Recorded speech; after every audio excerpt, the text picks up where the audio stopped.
Assalamualaikum warahmatullahi wabarakatuh. Waalaikumsalam warahmatullahi wabarakatuh. Alhamdulillah wassalatu wassalamu ala sayyidina Rasulillah sayyidina wa maulana Muhammad ibn Abdullah wa ala alihi wa sahbihi wa mawala.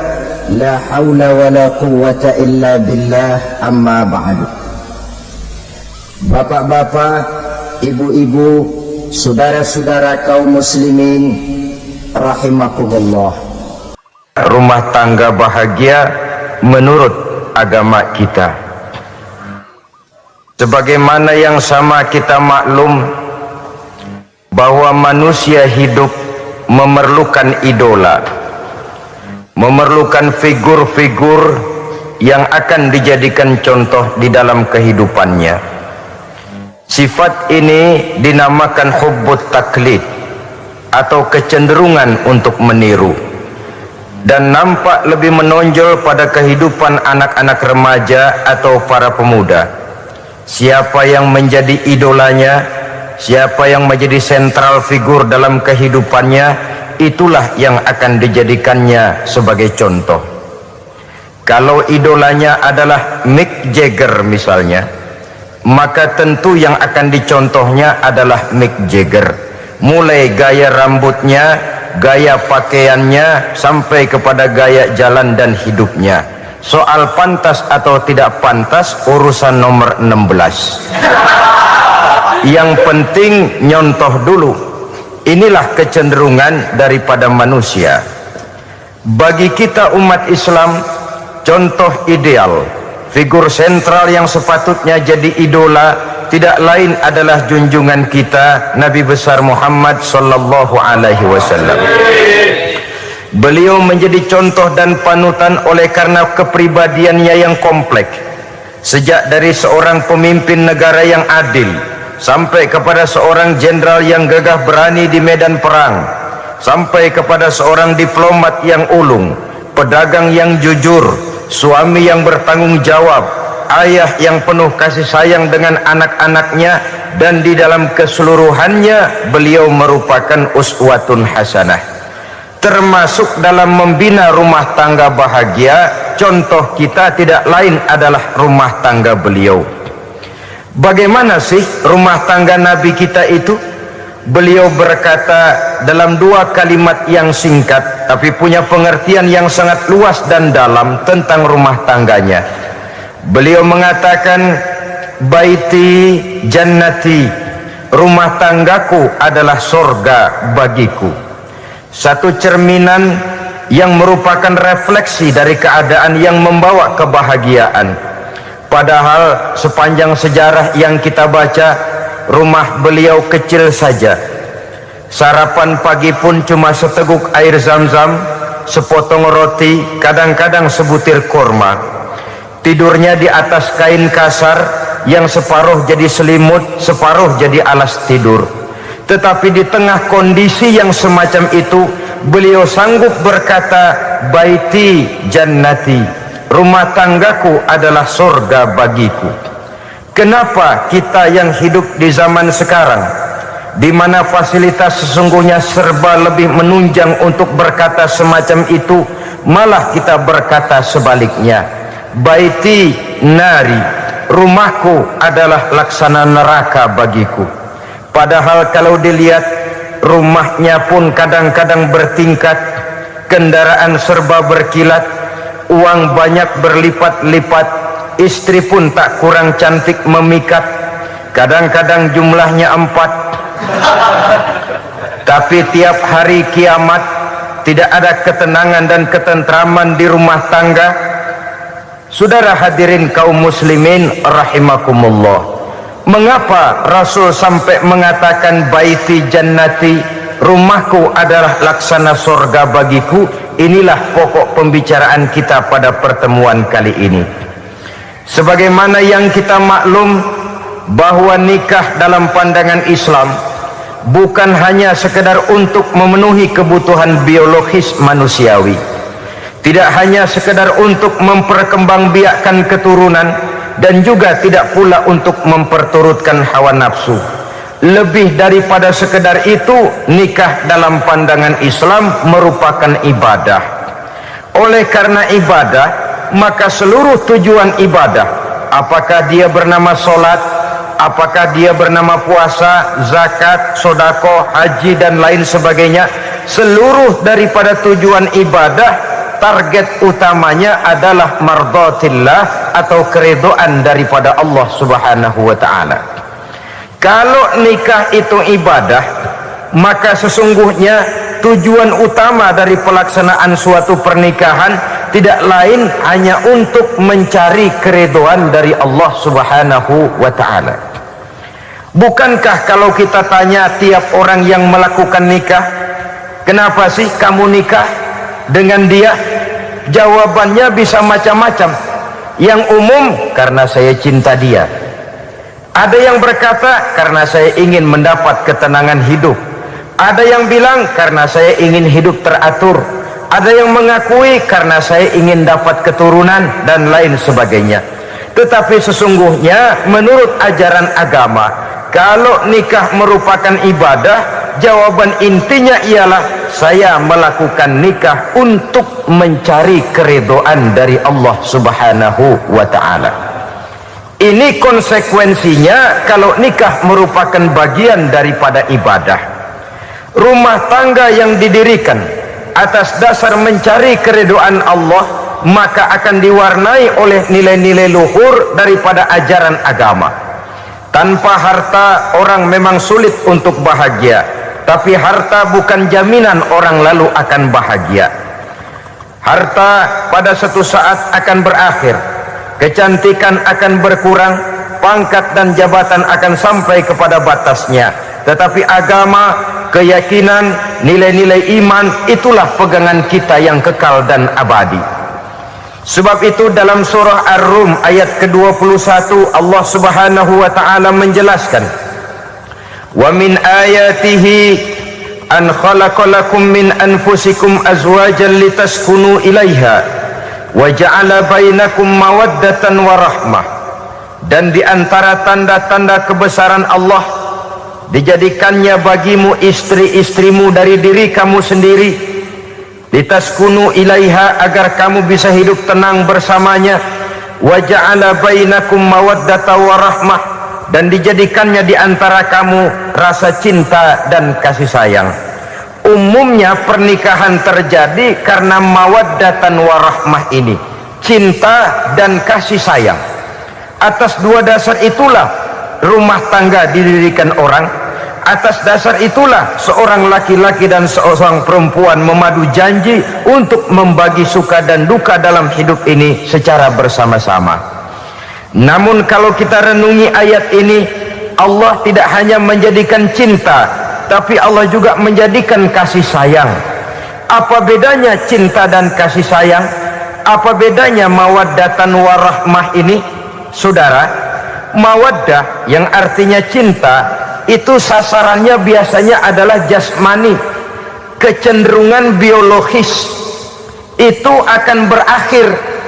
Orang yang mendirikan rumah tangga cuma karena kecenderungan biologis, cuma karena rasa cinta semata-mata, cinta biasanya terkait kepada keindahan.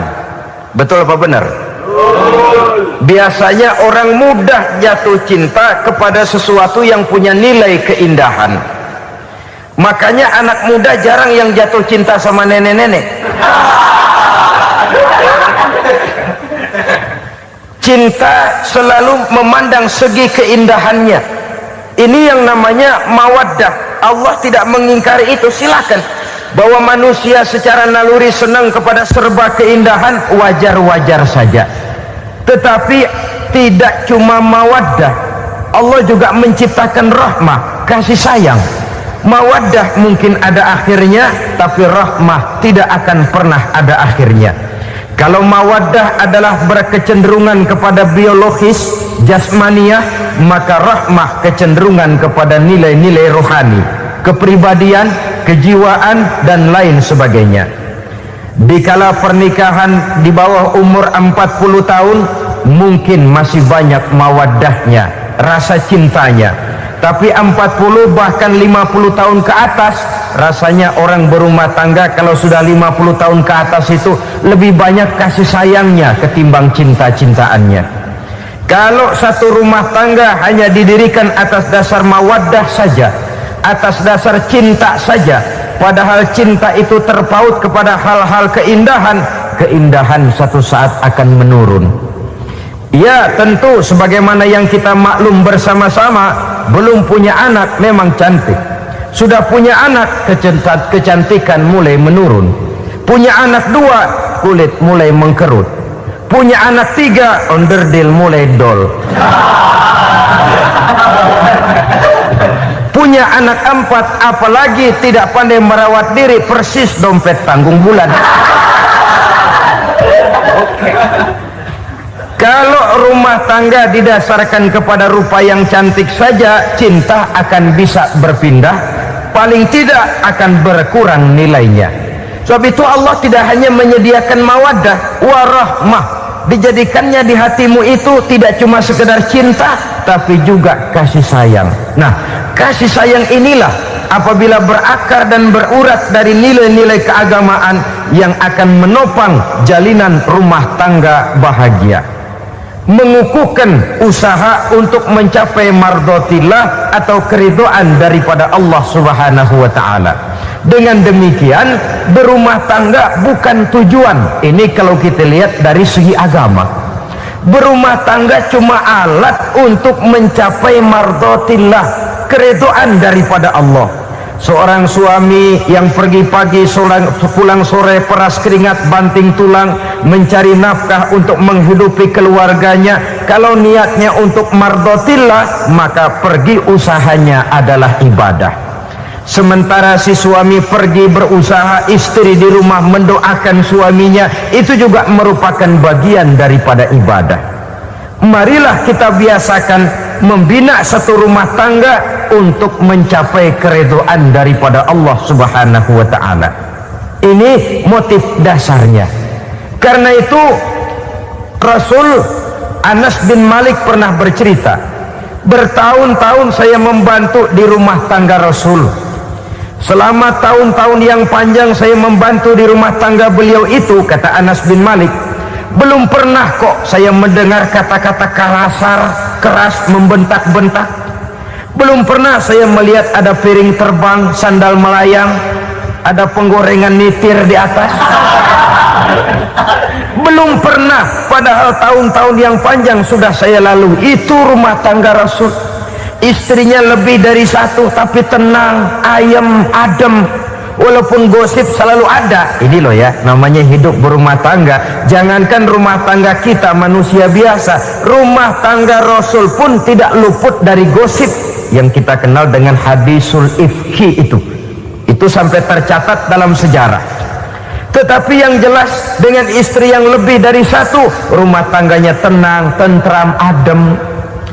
Kita di rumah tangga istri 1, seminggu 7 hari, berantemnya 6 hari. Cuma 1 hari gencatan senjata. Saudara hadirin yang saya muliakan, kalau tujuan rumah tangga adalah mardotillah, apa ciri dari suami istri yang menegakkan rumah tangga untuk mencapai ridho Allah itu? Pertama, sepasang suami istri yang membina rumah tangga semata-mata untuk mencapai keridhaan Allah, cirinya yang pertama, bersyukur apabila beroleh nikmat. Ini ciri yang pertama. Bersyukur kepada Allah, kepada sesama berterima kasih. Suami berterima kasih kepada istri, bertahun-tahun didampingi hidupnya, dicucinya pakaiannya, dimasaknya makanannya, tidak istri mengeluh walau hidup lebih banyak kurangnya daripada cukupnya. Suami pandai berterima kasih kepada istrinya, sementara istri pun bisa berterima kasih kepada suaminya. Bertahun-tahun suami peras keringat banting tulang mencari nafkah, menjadi palang dada terdepan apabila ada masalah-masalah yang besar. Kedua-duanya lalu punya timbangan. Nah inilah ya, saya pesan kepada suami, kepada para suami, kepada para istri, supaya di rumah ada timbangan. Perlunya apa? Kalau pada satu saat istri kita salah, suami cepat-cepat ambil timbangan, lalu ditimbang mana yang lebih berat, salahnya atau dosanya, benarnya atau kesalahannya. Ini istri saya jasanya begini, lalu jasanya begini, salahnya ini, mana yang lebih besar, jasanya atau salahnya? Dengan adanya timbangan, maka keputusan akan objektif. Tapi kalau timbangannya emosi, salah sedikit saja sudah main bentak, main usir, akhirnya keputusan akan mendatangkan kerugian. Sebaliknya, kalau suami yang salah, istri ambil timbangan, ditimbang mana lebih besar, jasanya atau salahnya. Jangan sampai nanti terjadi pepatah, panas setahun habis dihapus oleh hujan satu hari. Jasa istri yang puluhan tahun hapus oleh kesalahannya yang sedikit, atau jasa suami yang bertahun-tahun hapus oleh kesalahannya yang sebenarnya tidak seberapa. Akibat apa itu terjadi? Karena tidak adanya timbangan. Dari rasa bersyukur dan dari rasa berterima kasih ini, saudara-saudara, akan timbullah sifat saling menghargai. Suami menghargai istri, istri pun menghargai suami. Istiqomah, dikasih uang 5.000 senyum, dikasih uang 500 senyum. Itu namanya istri yang pandai bersyukur. Kalau tidak, 5.000 nyengir, 500 manyun. Tahu manyun? Kayak bemok nyari setoran, monyong saja.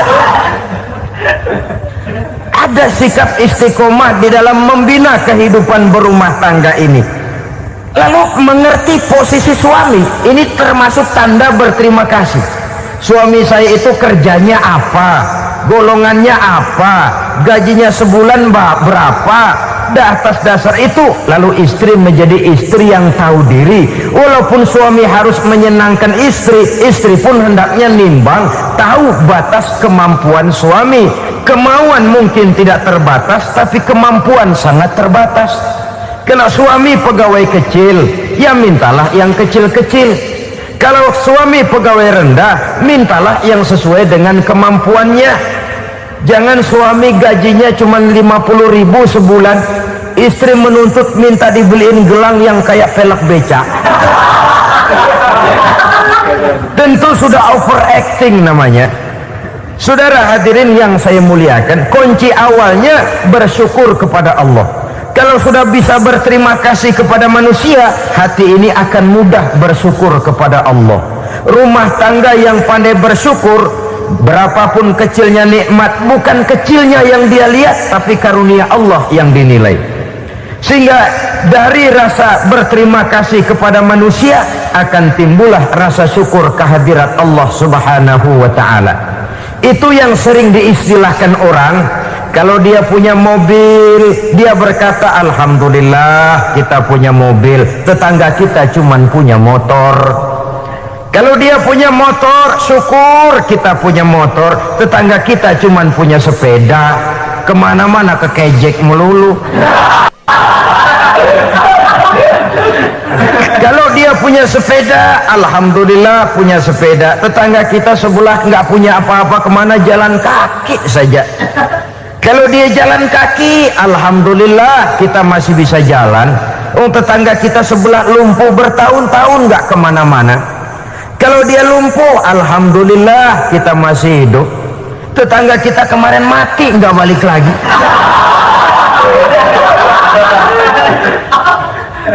Lalu akan timbul rasa syukur. Tapi kalau sudah lumpuh melihat yang bisa jalan melihat yang menaik sepeda, yang punya sepeda lihat yang punya motor lihat yang punya mobil lihat yang punya pesawat. Kapanlah kita ini pandai bersyukur? Sebab kesenangan seperti pelangi, tidak pernah di atas kepala kita, selalu kelihatannya di atas kepala orang lain. Sehingga kalau ngobrol orang sering bilang, lu sih enak lo gue lihat, gue kebelangsak amat nih ya. Setiap orang ngomong kepada kita begitu nadanya. Kita yang dilihat enak, sementara kita melihat orang lain enak. Tukang tahu melihat tukang tempe enak, tukang tempe melihat tukang tuak enak, tukang tuak bilang tukang sirsak enak. Enak itu seperti pelangi. Namun kalau kita mau merenungi, tidak pernah Allah berhenti memberikan nikmat kepada kita. Sejak kita bangun tidur sampai kita tidur kembali, bahkan tidur itu sendiri, seluruhnya tidak pernah putus dari nikmat Allah. Bahagia ada di gubuk reot, bahagia ada di rumah mewah, bahagia ada di hati kopral, bahagia ada di hati jenderal, di gunung dan di kota, di hutan belantara dan di desa, di keheningan malam atau di keramaian siang. Kalau kita mau mencari, bahagia selalu ada. Tapi hati yang tidak pandai bersyukur, bagaimanapun banyak kebahagiaan yang meliputi hidupnya, dia tidak akan pernah pandai mensyukurinya. Maka berterima kasihlah kepada istri, berterima kasihlah kepada suami, bersyukurlah kehadirat Allah Subhanahu wa ta'ala. Saya sering mengatakan, sebaliknya seorang suami bagaimanapun kondisi istrinya, kalau itu memang jodohnya, beranilah berkata, istriku adalah Romeoku, istriku adalah Julietku, atau istriku adalah Sri Kandiku. Biarin pengkor ya pengkor, nggak ada urusan. Mensyukuri. Kalau tidak mensyukuri, yang timbul lalu sesalan. Kalau sudah sesalan, mudah umpat mengumpat, caci mencaci dalam rumah tangga, lalu terjadilah kegaduhan. Ketenangan sulit kalau sudah tidak ada unsur saling menghargai itu. Lebih celaka lagi kalau sudah mengarah kepada penyesalan. Kata istrinya, bang, gue nyesel kawin sama lu. Suami digituin mungkin gede kepalanya. Kalau lu nyesel apalagi gua, makin nyesel. Iya, coba pikir bertahun-tahun kita berumah tangga, memangnya abang bisa beliin apa sama saya? Itu juga gerobok kalau nggak ngeredit, bang. Kalau nggak ngeredit, memangnya kamu bayar kreditan pakai daun pisang? Saudara hadirin yang saya hormati, ini saya tekankan kepada ibu-ibu karena penyakit perempuan umumnya. Pernah Rasul itu pulang Isra Mi'raj cerita, saya pulang Isra Mi'raj diperlihatkan neraka. Neraka ya Rasul? Lalu bagaimana? Saya lihat kok isinya kebanyakan perempuan. Perempuan. Laki juga tidak sedikit. Cuma kebanyakan kok perempuan. Apa perempuan tidak sholat ya Rasul? Sholat. Tidak puasa? Puasa. Tidak ngaji? Rajinan dia sama suaminya. Tapi kenapa lebih banyak di sana? Rasul berkata, hunna yakfurnal asir. Penyakit umum dari perempuan tidak pandai berterima kasih kepada suaminya. Ini rupanya penyakit umum dari tahun atu. Saudara hadirin yang saya muliakan, jadi rumah tangga yang didirikan atas dasar mencapai ridho Allah, maka kelihatan dari pasangan suami istri menjadi orang yang pandai bersyukur terhadap nikmat. Bukankah dalam surah Ibrahim ayat 7 Allah berjanji, la in syakartum la azidannakum wa la in kafartum inna azabi lasyadid. Kalau kamu pandai bersyukur, aku tambah nikmatku. Kalau kamu ingkar, tidak mau bersyukur, azabku itu hebat dan pedih. Rumah tangga yang suami istrinya tidak bersyukur disiksa oleh perasaannya sendiri. Tetangganya dapat nikmat, dia yang meriang. Tetangganya dapat kesenangan, dia yang sakit hati. Dia tidak melihat nikmat yang diberikan kepadanya. Nikmat yang orang lain punya aja yang diincar. Nikmat orang lain aja dihitung-hitung. Tangga kita, saya baru habis beli yang sebelah belilir habis beli kukusan. Cuma sekedar kukusan saja. Orang lain beli apa-apa jadi bahan diskusi di rumahnya. Orang lain saja yang diusut. Timbul dendam kesumatnya, timbul hasutnya. Dia tidak bersyukur dengan nikmat yang ada dalam rumah tangganya. Isi rumah tangga semacam itu disiksa oleh perasaan hasutnya sendiri. jauh dari kebahagiaan, kering hatinya, miskin jiwanya, merana batinnya. Kalau sudah ke sana, jauhlah rumah tangga dari pantulan sinar kebahagiaan. Saudara-saudara, kita lihat rumah tangga Rasul.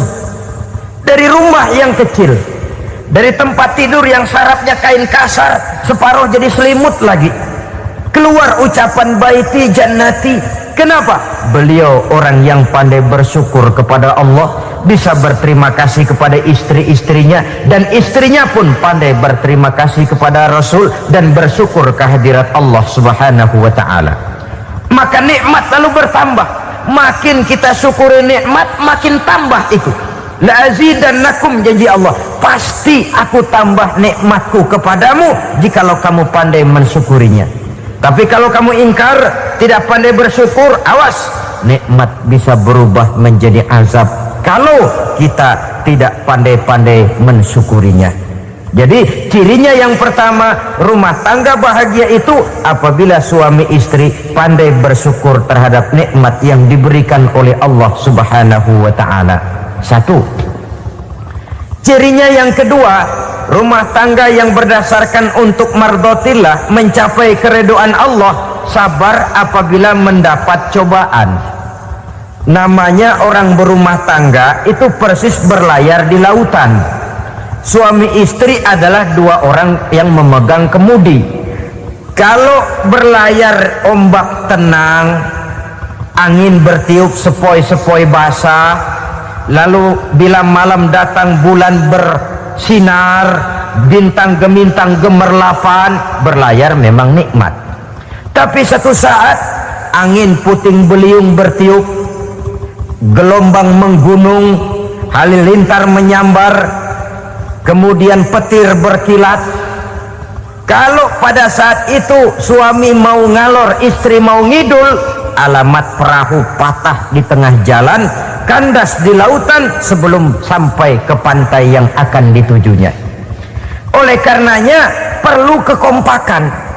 Maka sejak awal seharusnya dalam akan membina rumah tangga yang bahagia itu lebih baik bicara yang pahit-pahit saja, supaya terjadi kesamaan langkah apabila menghadapi kesulitan dan cobaan, sabar apabila mendapat cobaan. Rumah tangga seperti kapal di lautan tadi tidak akan sunyi dari hantaman gelombang, tidak akan sepi dari tiupan angin topan, dari kilatan petir, dari sambaran halilintar. Baik suami, baik istri harus sabar menghadapi kesulitan. Kadang kesulitan dari segi ekonomi, kadang kesulitan dari segi mengarahkan dan mendidik anak-anak, kadang kesulitan karena banyak orang yang hasud dengan kita, kadang kesulitan berbagai macam lah yang menyebabkan kesulitan. Rumah tangga yang bertujuan mencapai ridho Allah, sabar menghadapi segala macam kesulitan. Saudara-saudara kaum muslimin rahimakumullah, kesulitan adalah bagian daripada perjalanan hidup. Siapa orangnya yang tidak pernah menemukan kesulitan dalam kehidupan? Rasanya hampir tidak ada. Dan memang kesulitan bukan untuk ditakuti, kesulitan justru untuk diatasi, dicarikan jalan keluarnya. Begitulah suami istri yang bertujuan mencari ridho Allah. Manakala suami berada dalam kesulitan, istri mencarikan jalan keluar atau berusaha memberikan jalan keluar. Sebaliknya, manakala istri dalam kesulitan, suami bisa mencarikan jalan keluarnya, sabar dalam menghadapi segala macam kesulitan. Dalam surah Luqman ayat 17, Allah Subhanahu wa ta'ala berfirman, wasbir ala ma asabak, inna dzalika min azmil umur, dan bersabarlah terhadap apapun yang menimpa kamu, bersabarlah terhadap segala kesulitan yang kamu hadapi, karena sesungguhnya yang demikian itu merupakan sebagian dari perkara-perkara yang telah ditetapkan oleh Allah Subhanahu wa ta'ala. Saudara-saudara kaum muslimin yang berbahagia, kunci sabar sesungguhnya terletak pada keyakinan bahwa segala sesuatu berasal dari Allah dan segalanya akan kembali kepada Allah Subhanahu wa ta'ala. Rumah tangga yang sabar di dalam menghadapi kesulitan-kesulitan biasanya akan lebih mudah mencari jalan keluar. Tapi kalau sedikit kesulitan datang, kita tertimpa oleh kepanikan, oleh kegelisahan, dan oleh ketakutan yang tidak beralasan, maka kesulitan itu bukan saja tidak dapat diatasi, malah rasanya akan menjadi semakin besar di dalam kehidupan kita. Tidak ada rumah tangga yang tidak pernah berhadapan dengan kesulitan, bagaimanapun besarnya rumah tangga itu. Itulah sebabnya kita memerlukan orang lain. Hidup berumah tangga itu seperti orang punya mata. Kalau mata kita kelilipan, kalau mata orang lain kelilipan, gampang kita tiup. Tapi kalau mata kita sendiri yang kena kelilipan, tentu kita memerlukan orang lain untuk meniupnya. Oleh karenanya suami istri harus saling mencarikan jalan keluarnya. Walaupun kerjanya berbeda, suaminya pergi mencari nafkah, istrinya berdoa di rumah, kalau perlu melakukan sholat duha, mendoakan agar usaha suaminya dimudahkan, dan begitu selanjutnya. Sehingga dengan adanya kebersamaan, walaupun tidak selalu bersama-sama, maka masing-masing melaksanakan tugas dengan tenang dan merasa yang satu berbuat untuk kepentingan yang lain. Inilah cirinya yang kedua, sabar bila mendapat dan berhadapan dengan segala macam kesulitan. Kadang orang mendapat kesulitan itu berkeluh kesah, bukan berkeluh kesah, tapi mencari jalan keluar dan mengambil hikmah yang ada di dalamnya. Apa? Karena bukan kemudahan, kesulitan yang membuat orang dewasa. Bukan kemudahan, tapi kesulitan yang membuat orang berpikir dinamis, kreatif. Kalau seluruh jalan yang kita tempuh mudah saja, gampang saja, rasanya monoton kita ini, kehilangan dinamika dalam perjuangan. Kesulitan yang membuat orang matang, kesulitan yang menempa kepribadian untuk lebih dewasa menghadapi bahtera kehidupan, membuat pandangan makin arif, wawasan makin luas, dan analisa semakin tajam. Sama saja dalam hidup. Sesungguhnya pujian sering menjadi racun, dan caci maki kalau kita tanggapi secara positif sering membuat kita makin dewasa. Jarang orang berpikir kalau dipuji, tapi baru dia merenung dan mencari diri setelah dicaci maki dan dikritik habis-habisan. Walaupun watak umum manusia senang dipuji, marah kalau dicaci maki. Biasanya kalau ketemu cewek cakep, kita bilang, kamu cakep deh. Dia paling bilang, ah abang bisa aja.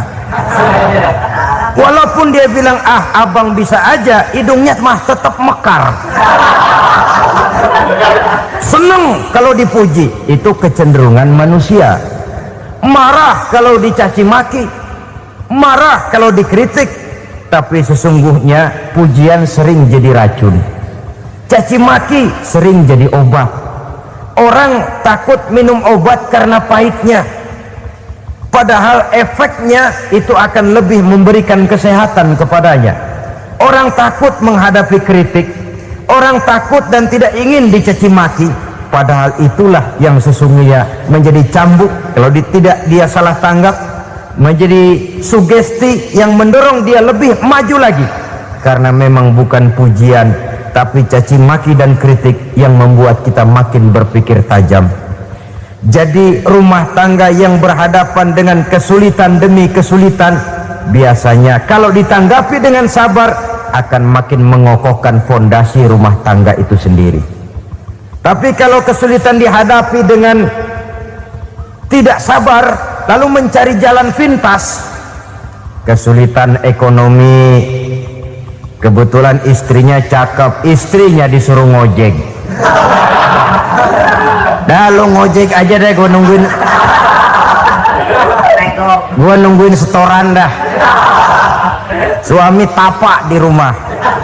Saudara hadirin yang saya muliakan, buat sepintas memang mendatangkan materi itu mengatasi kesulitan ekonomi, tapi apakah bahagia? Walaupun rumah bisa jadi besar, perabotan bisa serba lebih lengkap dan ada, Tapi apakah semuanya mendatangkan bahagia? Sementara suami kehilangan rasa cemburunya, dan dalam agama itu disebut dayus. Dayus, suami yang tidak punya rasa cemburu kepada istrinya. Dan orang dayus kayak begitu haram mendapat bau sorga. Bau sorga saja tidak dapat, apalagi masuk ke dalamnya. Ya tapi juga jangan lantas mentang-mentang harus cemburu sama istri, overacting. Suaminya nawar sayuran, laki pulang ngomel, lu pacaran ya sama tukang sayur. Itu juga over, saudara-saudara. Kesulitan ekonomi diatasi dengan sabar. Sabar dalam arti berusaha dengan tidak mengambil jalan pintas, berusaha tetap berada di jalan yang diridhoi oleh Allah. Ini yang jadi problema ini rumah tangga sekarang ini, kesulitan ekonomi, di mana lapangan kerja sulit, di mana persaingan hidup tajam, sedangkan kita hidup ingin seperti orang lain. Kita mudah gelap mata, mudah picik pandangan, mudah sulit pertimbangan, lalu mengambil jalan pintas. Kadang menjual akidah, menjual keimanan. Kebetulan pendaringan kering, ada yang nawarin beras 3 liter sama supermi 2 bungkus. Hari Minggu diajak ke gereja mau. Itu iman kena beras 3 liter telap. Kesulitan ekonomi, saudara-saudara, sehingga Imam Ali pernah berkata, kadal fakru ayyakuna kufran. Kemiskinan memang mudah membawa orang kepada kekafiran, kepada perbuatan-perbuatan yang bisa mengundang kekafiran.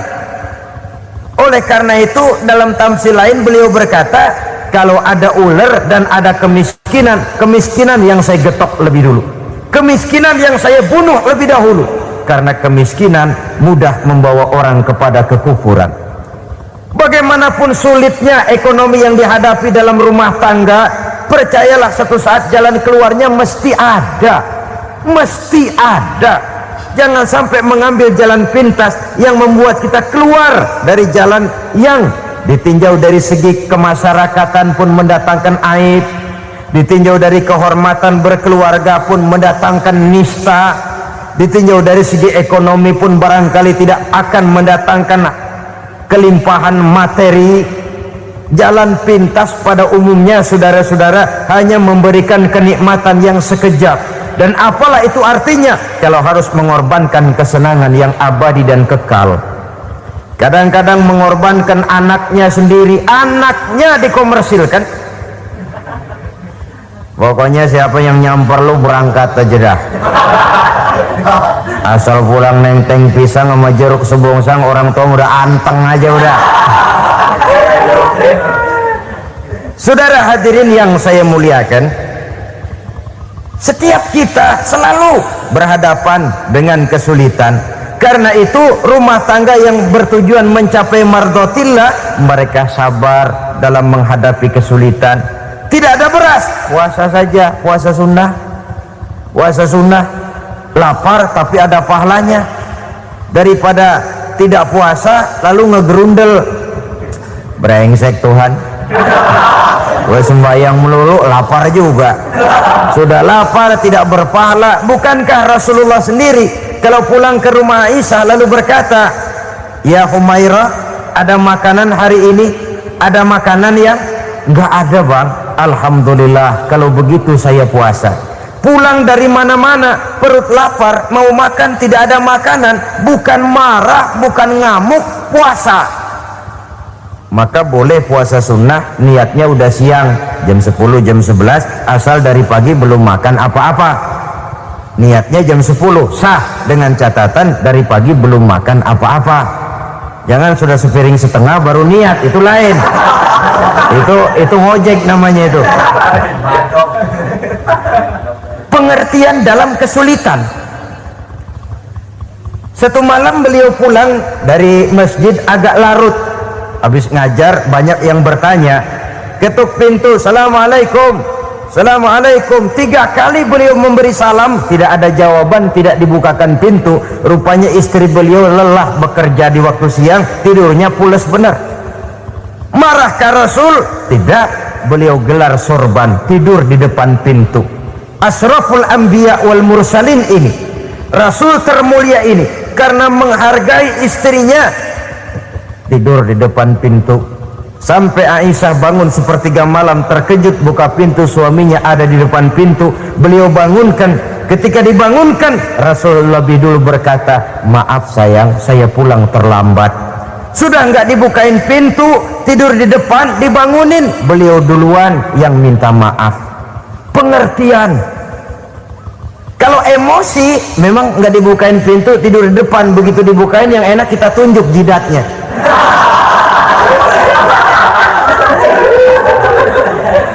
Saudara hadirin yang saya muliakan, kesulitan di dalam kehidupan merupakan bagian daripada kehidupan. Bukan untuk ditakuti, tapi untuk diatasi.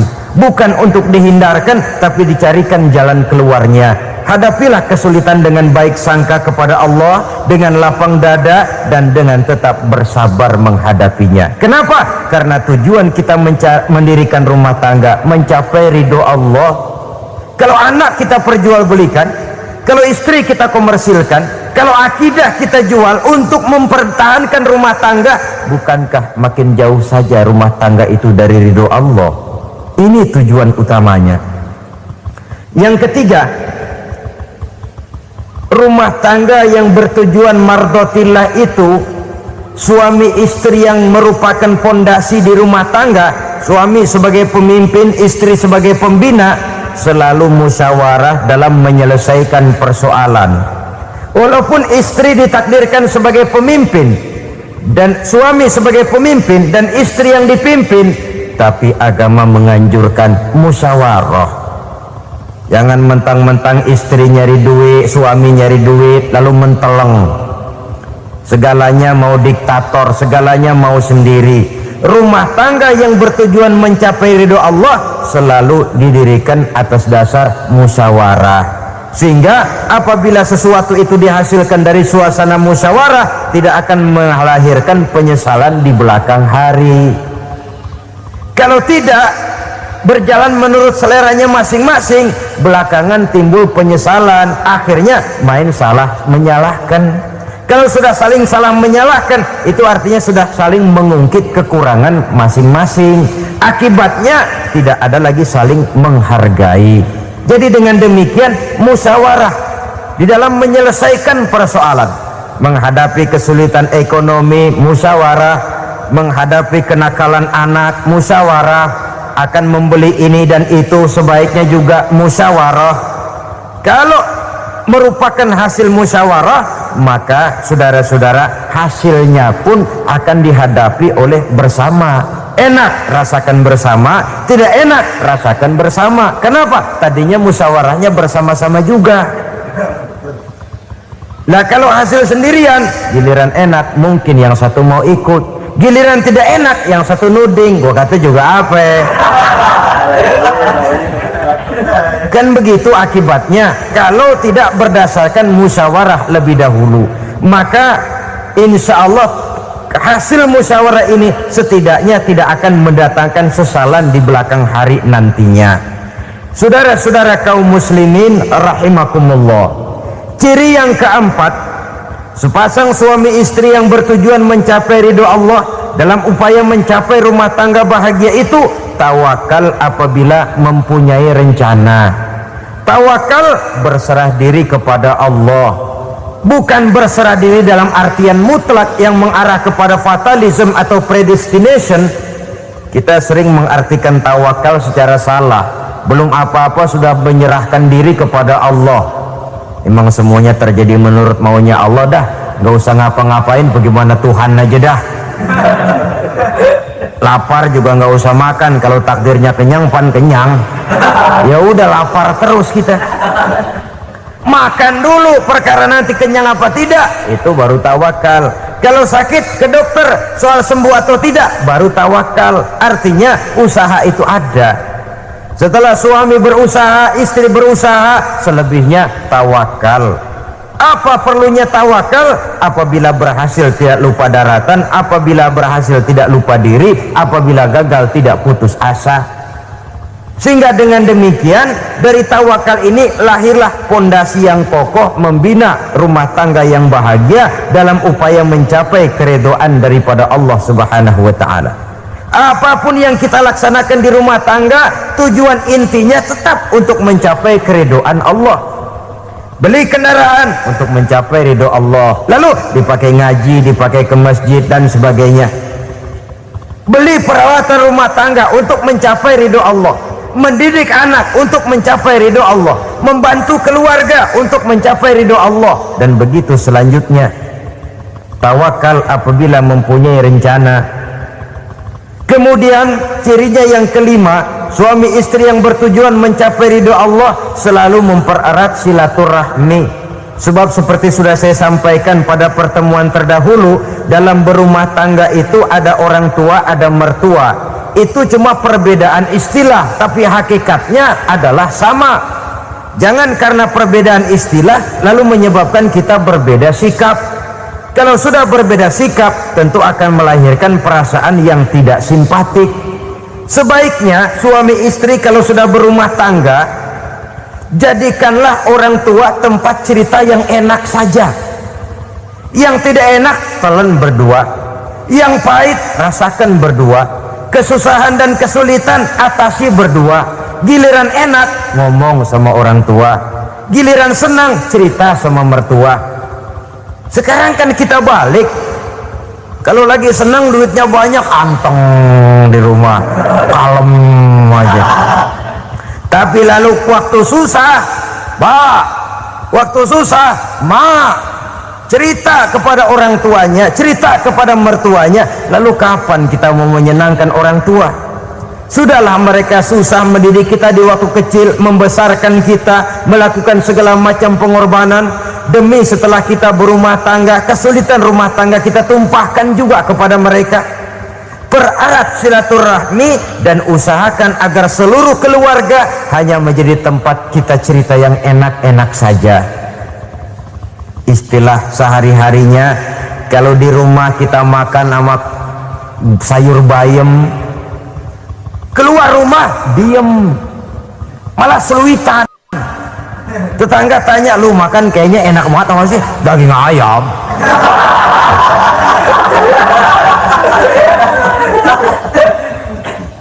Lalu tetangga kan akan berbisik, ya makannya tuh orang enak bener ya, rumah tangganya tiap hari makan sama daging ayam. Biarlah paling kurang itu jadi doa, daripada kita makan sama kangkung lalu ribut ngomel di mana-mana. Gua kesel banget sama bini gua, di warung ceritanya lagi. Kenapa? Saban sari gue direbusin kangkung mulu, brengsek. Di warung cerita ada RT, ada RW. Gara-gara makan sama kangkung se-RT tahu. Akhirnya mungkin kalau kita berangkat orang hitung dari jauh, lihat kangkung liwat.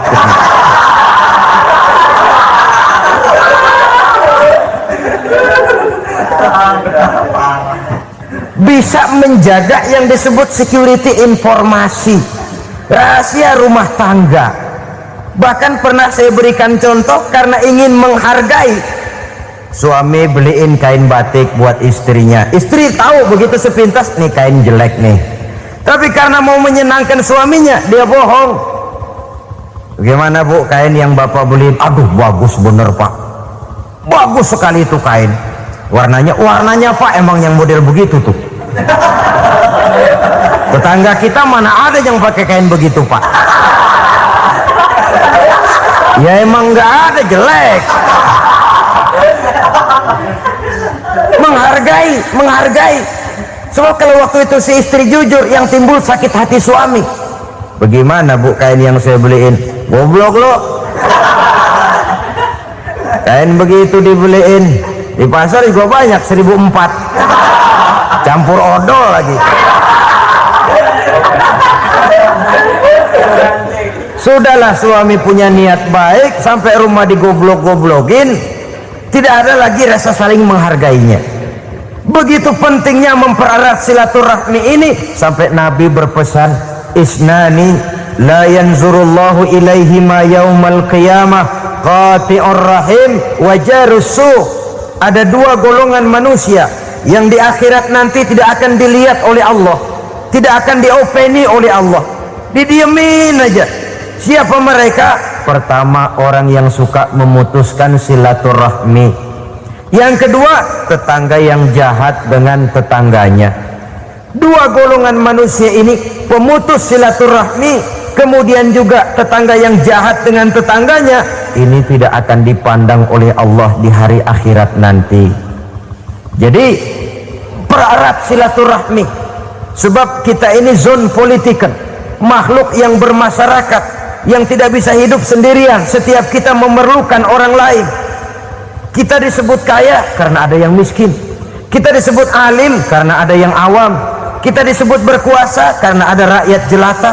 Tanpa rakyat tidak ada penguasa, tanpa yang miskin tidak ada orang kaya. Kalau tidak ada yang jelek, siapa yang bilang cakep? Karena ngimbangi.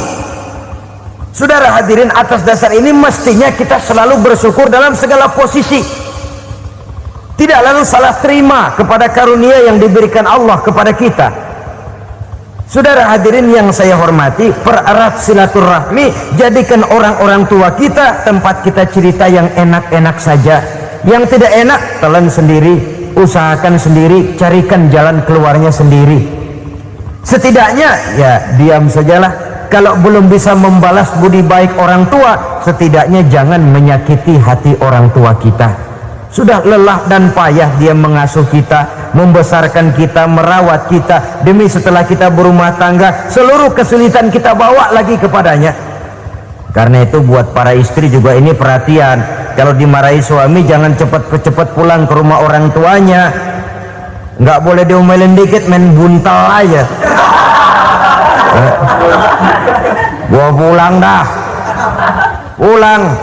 Sampai sana cerita habis-habisan, dikucek kejelekan suaminya.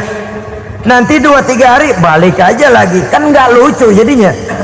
Saudara hadirin, begitu juga suami mencaci maki habis istrinya, 2-3 hari bayar aja lagi. Konyol, istrinya sudah dicaci maki habis-habisan, dijeleki leluhur-leluhurnya, 2-3 hari baik lagi, mesraan lagi.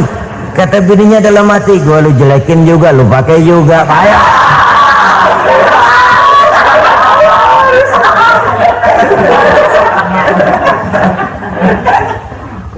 Saudara hadirin yang saya muliakan, itulah sebabnya pada awal tadi saya katakan perlunya kita mempunyai timbangan baik sebagai suami maupun sebagai istri. Nah, dari mempererat silaturahmi ini akan terjalin rasa kekeluargaan. Maka tradisi arisan keluarga itu bagus sesungguhnya untuk mempererat silaturahmi.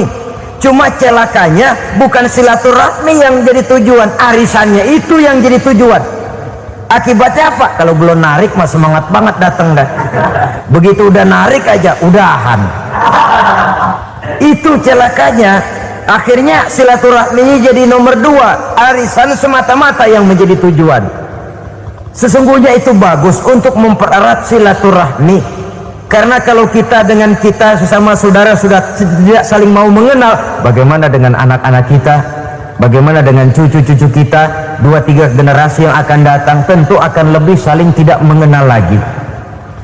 Baiklah ya, yang keenam, suami istri yang bertujuan untuk mencapai keridhaan Allah itu selalu berusaha tolong menolong di dalam kebajikan. Sebab Allah pesankan itu di dalam Al-Maidah ayat 6, wa ta'awanu 'alal birri wat taqwa wa la ta'awanu 'alal itsmi wal 'udwan. Bertolong-tolonganlah kamu di dalam kebaikan, di dalam bertakwa kepada Allah. Jangan bertolong-tolongan di dalam maksiat, di dalam dosa, dan di dalam usaha yang menimbulkan permusuhan.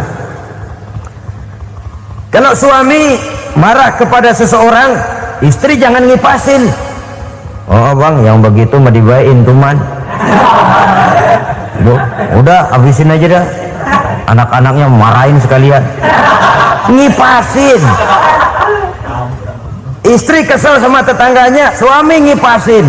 Emang tuh tetangga kita, hahu, habis orang dikipasin. Ta'awanu 'alal birri wat taqwa, bertolong-tolonganlah di dalam kebaikan.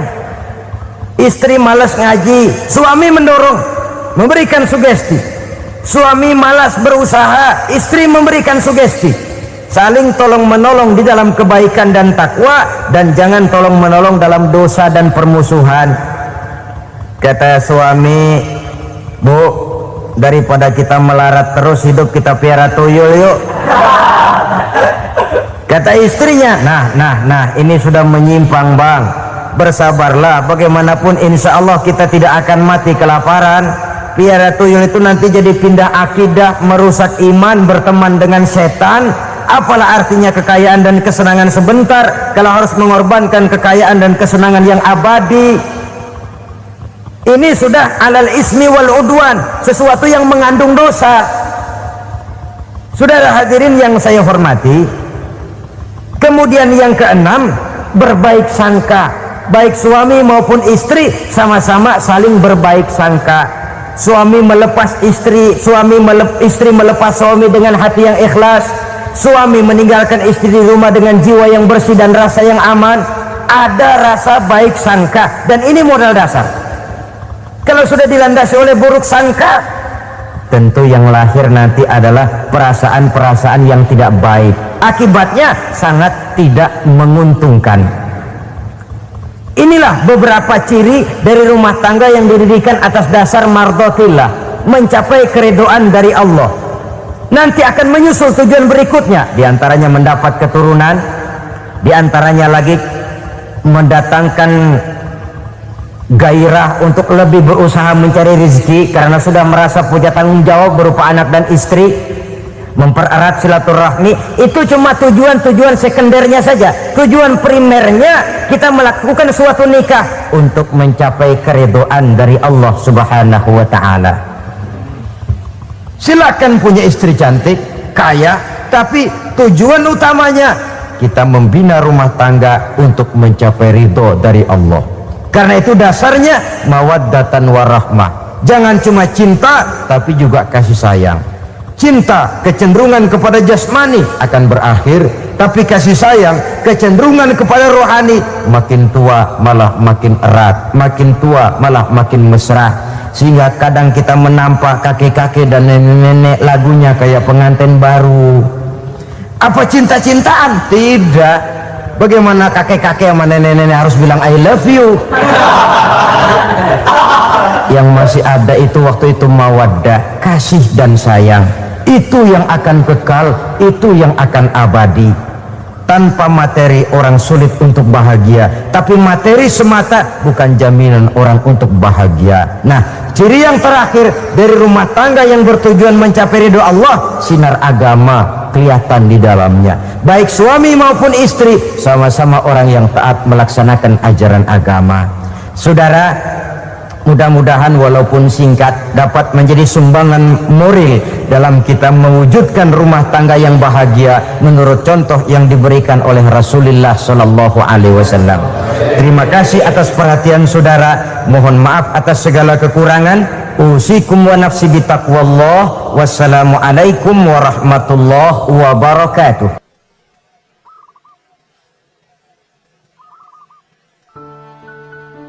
Assalamualaikum warahmatullahi wabarakatuh.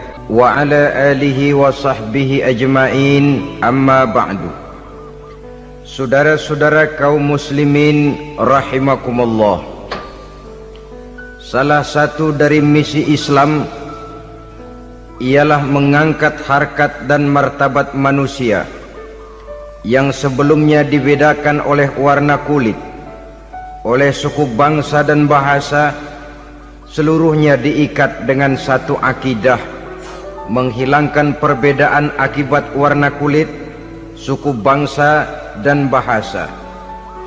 Termasuk dalam upaya itu betapa Islam telah mengangkat harkat dan martabat kaum wanita.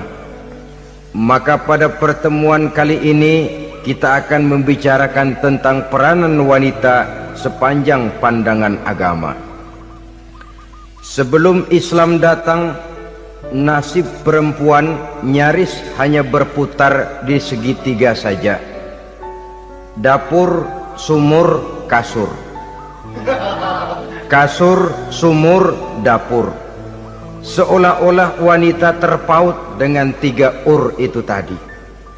Seolah-olah wanita tidak bisa berbuat lebih banyak daripada itu.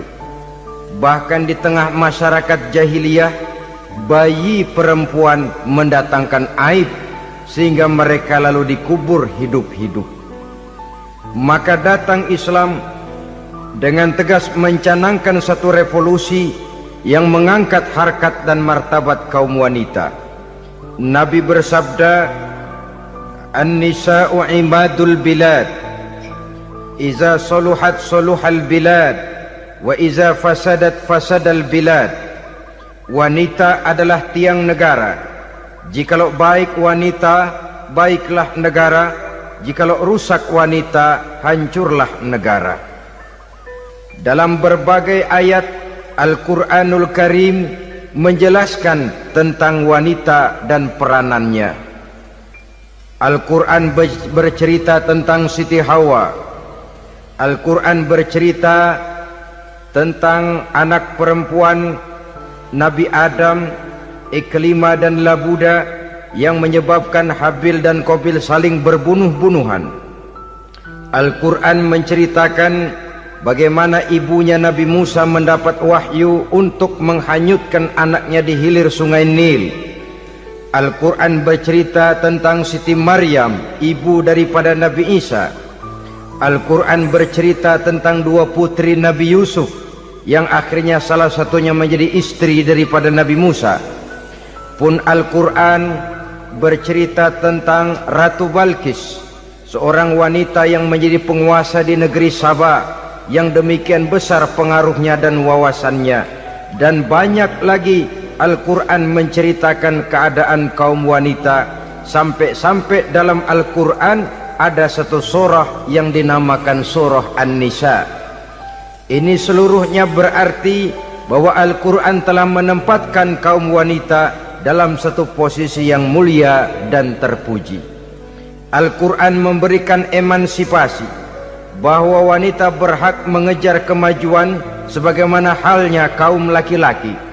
Tetapi sungguh pun demikian, Al-Quran tetap memberikan batasan-batasan sepanjang emansipasi itu tidak bertentangan dengan kodrat kewanitaan itu sendiri. Kalau persamaan dan kemajuan, kalau emansipasi dan hak asasi sudah tidak sesuai lagi dengan kodrat kewanitaan, pada akhirnya bukan mengangkat harkat dan martabat kaum wanita, justru malah merendahkan derajat dan martabat kaum wanita itu sendiri. Seperti sebagian besar wanita ini, mereka berteriak menuntut tentang persamaan hak, tapi mereka melupa apa batasan daripada persamaan hak itu sendiri. Sesungguhnya Islam dengan segala konsepsinya yang mengangkat martabat kaum wanita itu, memberikan keleluasaan kepada kaum wanita untuk maju bersama laki-laki sepanjang tidak menginjak-injak kodrat kewanitaan itu sendiri. Kalau sudah sampai kepada menginjak kodrat kewanitaan, maka akan merendahkan martabat kaum wanita. Sebab apa? Secara fisik dan psikis, agaknya memang laki-laki sudah ditakdirkan oleh Allah untuk menjadi pembimbing bagi kaum wanita. Walaupun tidak tertutup kemungkinan wanita tampil sebagai pemimpin, tetapi dari segi fisik biologis misalnya, laki-laki itu diciptakan kekar, kuat untuk memikul dan melaksanakan tugas-tugas yang berat. Sedangkan perempuan pada umumnya adalah lembut, ayu, lemot, denok, geboy, dan lain sebagainya. Maka kalau kita baca sejarah, Allah itu belum pernah mengutus rasul perempuan. Semua rasul laki-laki. Sebab apa? Secara fisik biologis tugas kerasulan lebih dimungkinkan oleh seorang laki-laki. Tugas rasul itu berat. Kadang-kadang perang, dicaci maki, berhadapan dengan ujung tombak, ujung pedang dan lain sebagainya. Makanya seluruh rasul laki-laki dan Allah belum pernah mengutus rasul perempuan. Dari segi lain, perempuan itu banyak terhalang untuk melaksanakan ajaran agama. Misalnya 1 minggu dalam sebulan perempuan itu terkena cuti khusus, mengalami masa menstruasi, tidak sholat, tidak puasa, tidak melaksanakan ajaran agama yang tidak dibolehkan pada saat menstruasi itu. Kalau ada rasul perempuan, lalu saat malaikat akan menyampaikan wahyu, kebetulan rasulnya sedang wah, itu bisa balik lagi malaikat Jibril ke langit itu. Mau turun nyampein wahyu, balik lagi ke atas, ditegur, kenapa balik lagi Jibril? Rasulnya lagi head.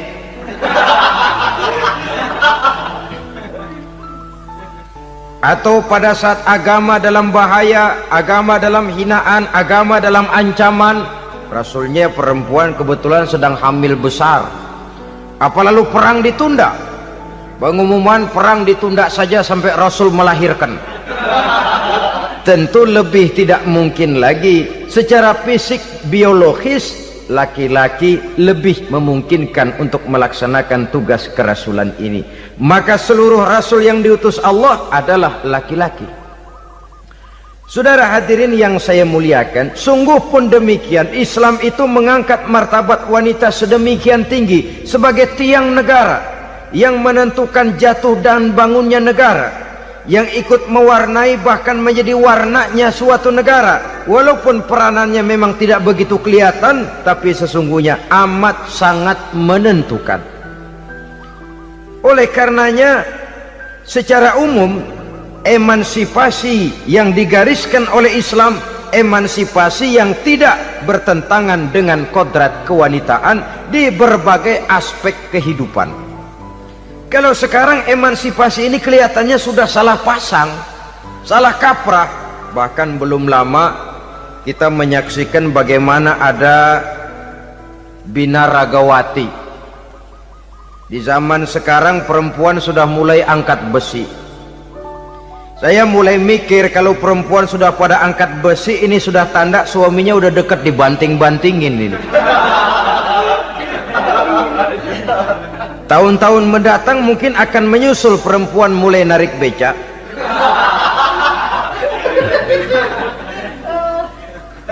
Nampaknya kan sudah tidak lagi mengindahkan kodratnya sebagai wanita. Ada olahraga yang hanya pantas dikerjakan oleh laki-laki. Oleh karena itu pada kesempatan ini kita akan mencoba melihat peranan wanita dari berbagai dimensinya. Yang pertama, peranan wanita sebagai istri.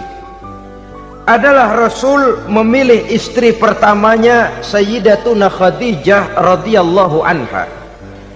Kalau pilihan utama beliau pertama kali nikah dengan Siti Khadijah, jelas itu pilihannya bukan karena kecantikan.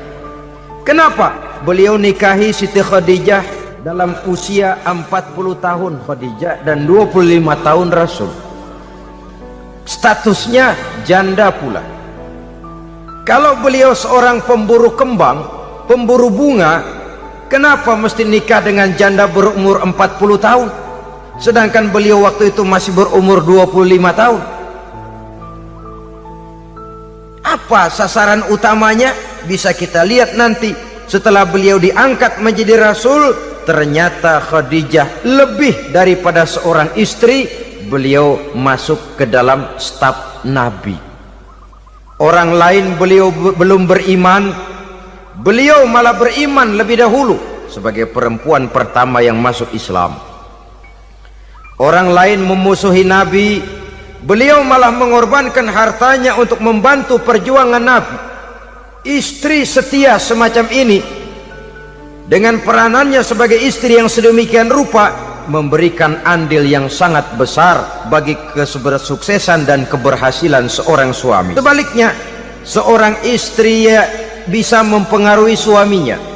Seorang suami yang jujur, polos, lugu, sederhana bisa jadi koruptor ulung kalau didorong-dorong oleh istrinya. Seorang istri Pak Lurah memang tidak ikut mengatur kelurahan, tapi dia bisa mewarnai suaminya. Seorang istri gubernur memang tidak ikut mengatur provinsi, tapi dia bisa mewarnai suaminya.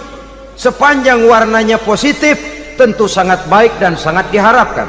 Tetapi kalau warnanya negatif, kiamatlah akibatnya umat ini. Oleh sebab itu, peran pertama dari kaum wanita sesungguhnya adalah sebagai istri yang mendampingi suami untuk mengolah dan melaksanakan tugas-tugas besar. Dari seorang yang paling kecil sampai kepada seorang yang punya jabatan paling tinggi sekalipun, pengaruh dan peranan istri memang sangat menentukan. Saudara hadirin kaum muslimin rahimakumullah, itulah sebabnya Nabi menikah dengan Siti Khadijah. Dan lebih dari itu, sebelum menikah dengan Nabi, Siti Khadijah itu sudah terkenal sebagai pengusaha wanita, business girl kalau bahasa sekarang ini. Bahkan jaringan-jaringan bisnisnya tidak hanya Mekah saja, tidak hanya antar kota, bahkan sudah antar negara, dari Mekah ke Syam, dari Mekah ke Madinah dan lain sebagainya, yang bahkan kita tahu Rasul pada mulanya pun ikut membantu perdagangannya Siti Khadijah radhiyallahu anha ini. Jadi kalau bercermin dari karier Siti Khadijah, boleh saja wanita bergerak di bidang bisnis, asal memang profesi, bukan karena dengan senjata dan modal kecantikan lalu membujuk dan merayu orang sampai telak sehingga bisnisnya berjalan lancar dengan jalan menjual kecantikannya. Tidak, bergerak di bidang bisnis yang memang profesinya di situ.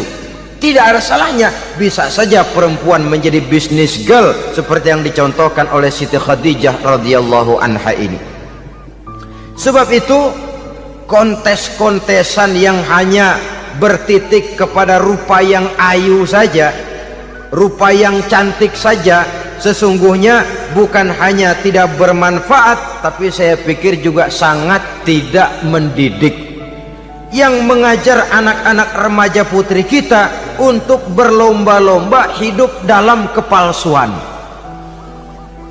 Alis mata palsu, hidung pesek dimancungin palsu, operasi plastik. Alis matanya dikerik, bikin yang palsu. Tai lalat lagi bikin yang palsu. Gincu bibir dimerahin, palsu. Seluruhnya hidup dalam kepalsuan. Akan lebih baik kalau kita ini misalnya mengadakan kontes yang menitik beratkan kepada ketinggian IQ, kecerdasan, kemampuan, skill, keahlian dan kemampuan. Tidak hanya dititik beratkan kepada rupa yang ayu dan cantik semata-mata.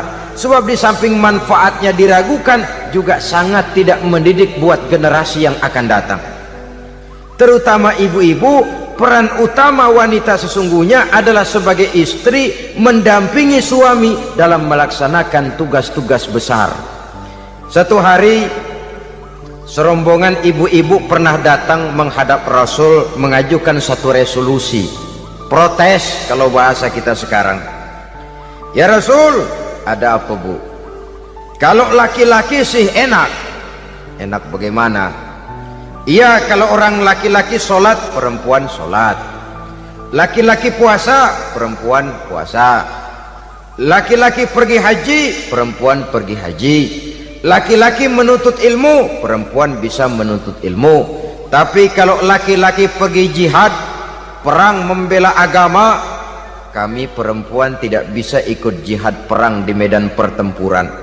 Padahal pahala jihad sangat besar dan kami ingin mendapat pahala jihad. Tidak adil kalau begini ya Rasul, izinkan kami pergi jihad. Ini perempuan di zaman Rasul, kalau ada kebaikan tidak bisa ikut, rasanya rugi bukan main, lalu protes.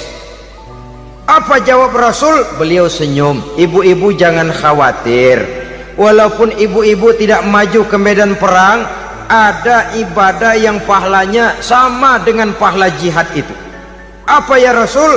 Beliau menjawab, jihadukunna fi baitikunna. Jihadnya ibu-ibu, jihadnya kaum wanita adalah di rumah tangganya sebagai istri, memasak makanan suaminya, mencuci pakaian istrinya, mengasuh, merawat dan membesarkan anak-anaknya, itu seluruhnya bagian daripada ibadah yang pahalanya tidak kurang dengan pahala jihad. Kenapa? Al-Quran itu memberikan sesuatu sesuai dengan kedudukannya. Kalau perempuan pergi perang jihad membela agama, musuhnya laki semua, kayak apa perangnya? Itu musuhnya bisa nggak mau pakai pedang, perangnya udah gulat aja udah. Sehingga Rasul lalu memberikan satu jalan keluar yang membuat wanita-wanita itu lega. Jihadukunna fi baitikunna. Ibu-ibu sih tidak usah khawatir, jihad ibu adalah di rumah tangga ibu-ibu semua. Sejak bangun tidur sampai tidur kembali, nyaris kaum ibu itu 24 jam pekerjaannya. Sebagai istri, dia melaksanakan jihad di rumah tangganya. Peranan wanita yang pertama adalah sebagai istri, yang walaupun tidak kelihatan dan menonjol seperti halnya laki-laki, tapi sangat mewarnai, bahkan menjadi warna dari tugas apapun yang dihadapi oleh suaminya. Dulu ada seorang orator, kalau pidato hebat bukan main.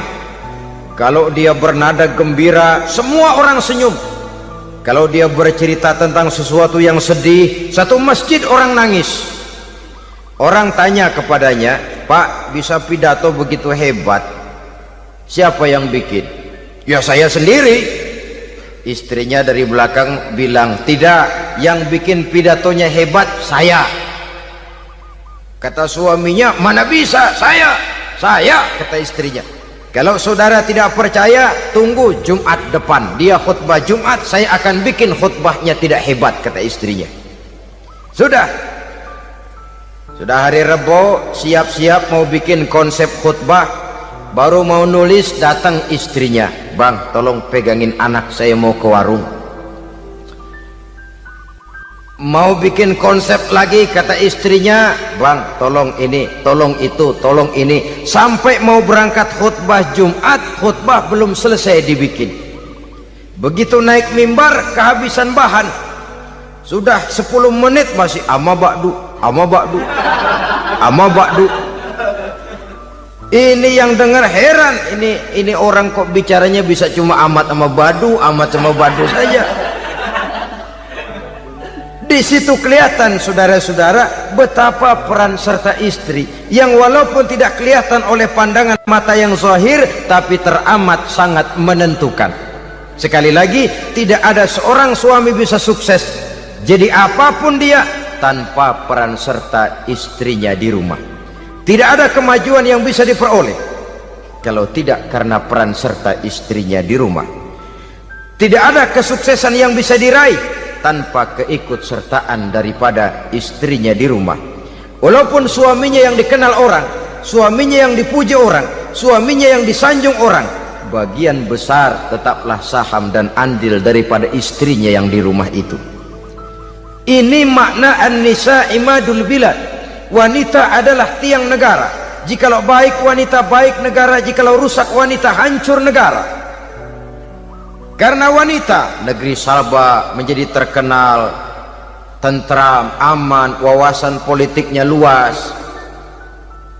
Seorang semacam Cleopatra bisa menaklukkan Julius Caesar. Dan begitu selanjutnya. Banyak cerita-cerita betapa wanita yang berperan di belakang layar ini bahkan bisa menggoyangkan negara. Bahkan yang paling dekat saja contoh dengan kita, Senator Gary Hart. Saudara masih dengar tentu itu, betapa harus terpaksa mengundurkan diri dari pencalonan presiden Amerika karena kasusnya dengan Donna Rice itu, dengan hostess itu. Betapa di sini seorang perempuan atau seorang wanita sanggup membongkar seseorang yang punya masa depan ceria untuk menuju kursi kepresidenan dari suatu negara adidaya seperti Amerika, bisa gagal berantakan karena skandalnya itu. Apa penyebabnya? Wanita. Tapi wanita juga bisa menyebabkan menjadi cambuk majunya laki-laki. Wanita juga bisa menghancurkan dan mengubur laki-laki. Saudara hadirin yang saya muliakan, ia memang kelihatannya makhluk yang lemah, tapi di balik kelemahannya itu sesungguhnya dia bisa menelan laki-laki yang bagaimanapun besarnya.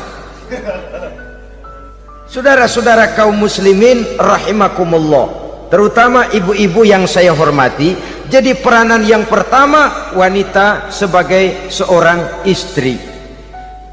Yang kedua, wanita sebagai ibu. Ini juga sangat besar pengaruhnya dalam membentuk generasi masa yang akan datang. Bapak, oleh karena kesibukan tugasnya tentu lebih banyak di luar rumah. Yang nyaris 24 jam di rumah itu ibu.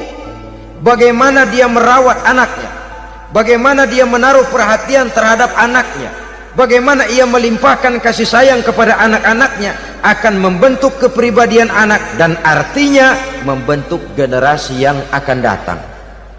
Kalau seorang ibu sudah cuek-cuek saja kepada anaknya, padahal Quran mengatakan al-jannatu tahta aqdamil ummahat, surga di bawah telapak kaki ibu. Hadis ini bisa kita artikan macam-macam. Pertama, anak tidak akan mendapat kebahagiaan tanpa ridho daripada ibunya. Kedua, ibu adalah wanita agung yang harus ditaati. Ketiga, neraka atau surga anak bergantung kepada ibu, bagaimana dia mewarnai anak. Kalau ibunya cuek-cuek saja sama anaknya, dan sering jadi contoh klasik, kalau anak ayamnya beduk maghrib belum pulang, satu RT dicariin, hansip diundang, kalau perlu dan ramil dilaporin. Tapi kalau anak gadisnya jam 12 tengah malam belum pulang, ibu tenang-tenang saja Pak, tidak tergerak dan tidak tertarik hatinya. Ya tentu tidak semua. Kalau sudah begitu, bukankah hakikatnya ibu sudah menciptakan neraka buat anaknya sendiri? Khalil Gibran dalam satu tamsil yang indah pernah mengatakan, kalau kita diberikan sebutir mutiara, sebutir intan, dan intan itu sebutirnya sebesar telur ayam, benda yang sangat langka dan berharga, tentu kita sayang intan atau mutiara itu. Kita jaga baik-baik, kita simpan dalam kotak, kotaknya kita kunci, kotak itu kita simpan di dalam lemari, lemarinya kita kunci lagi, lemarinya ada di dalam kamar, kamarnya pakai pintu, pintunya kita kunci lagi, kamar itu ada dalam rumah, rumahnya pakai pintu, dikunci lagi, kemudian rumahnya pakai pintu gerbang besar, gerbangnya juga digembok lagi. Untuk menjaga intan itu jangan sampai hilang, begitu usaha kita berlapis-lapis. Dan intan itu sudah diberikan kepada kita, kata Khalil Gibran. Apa dia? Anak-anak yang diamanahkan Allah kepada kita. Itu intan-intan mahal, itu mutiara-mutiara pilihan yang dititipkan dan diamanahkan untuk kita jaga sebaik-baiknya. Haruskah dia sia-sia di tangan kita? Haruskah dia merana jatuh di tangan ibu yang tidak punya tanggung jawab? Saudara hadirin yang saya muliakan, oleh karenanya peranan sebagai ibu ini sangat menentukan bagi pembentukan generasi yang akan datang. Salah ibu mengarahkan anak, akan lahir generasi mendatang yang tidak kita harapkan.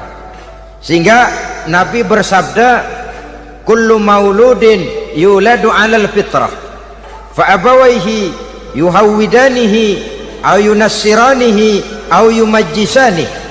Setiap bayi dilahirkan dalam keadaan suci, setiap bayi dilahirkan dalam keadaan bersih, tidak punya dosa. Islam tidak mengenal dosa warisan. Semua saja bayi lahir dalam keadaan suci dan bersih. Kalau demikian lalu bagaimana? Kata Nabi, ibu bapaknya lah yang kelak akan menjadikan anak itu sebagai Yahudi, yang kelak menjadikan itu anak itu sebagai Nasrani, atau menjadikan anak itu sebagai Majusi. Ibu bapaknya yang mewarnai anak. Ibaratnya anak itu kertas putih, mau ditulis tinta hijau warnanya hijau, mau ditulis tinta merah warnanya merah, mau ditulis tinta hitam pun warnanya hitam. Oleh karena itu pembentukan anak yang soleh secara mental sesungguhnya sudah diwarnai oleh kebiasaan ibu bapak dalam pergaulan di rumah tangganya secara mental. Sehingga dengan demikian saudara-saudara, salah kaprah ibu dalam mengarahkan anak-anaknya akan melahirkan generasi penerus yang sungguh-sungguh tidak kita harapkan, dan pada gilirannya akan membahayakan perkembangan bangsa dan negara, membahayakan kita sebagai suatu umat. Apalagi sekarang ini masih banyak orang-orang muslim, orang-orang tua muslim yang kadang-kadang menyekolahkan anaknya di sekolah yang membahayakan akidahnya, mematikan imannya, menghancurkan tauhidnya. Pokoknya asal bonafid keluar sekolah ada jaminan lapangan kerja, perkara anak mau kafir mau murtad bukan urusan. Alangkah ironi dan sangat menyedihkan. Saudara-saudara yang saya hormati, jadi dari segi kaum wanita peranan ibu sangat besar. Dari segi anak, ketaatan kepada ibu, doa restu ibu akan membawa kepada kebahagiaan hidup. Doa ibu mustajabah, kutukan ibu manjur. Beberapa hikayat dan riwayat menjadi contoh dan tamsil buat kita betapa tidak ada satu kebahagiaan di dunia ini yang bisa ditegakkan tanpa doa restu daripada ibu. Pantas kalau dalam Al-Quran ada ummul kitab, ibunya atau induknya kitab. Tiap negara punya ibu kota, bapak kota tidak ada. Lalu lagi wawasan Nusantara disebut ibu pertiwi, bapak pertiwi kemana tahu. Saudara hadirin yang saya muliakan, lalu dalam peringatan hari-hari besar nasional ada yang namanya Hari Ibu. Hari bapak nggak pernah diperingati.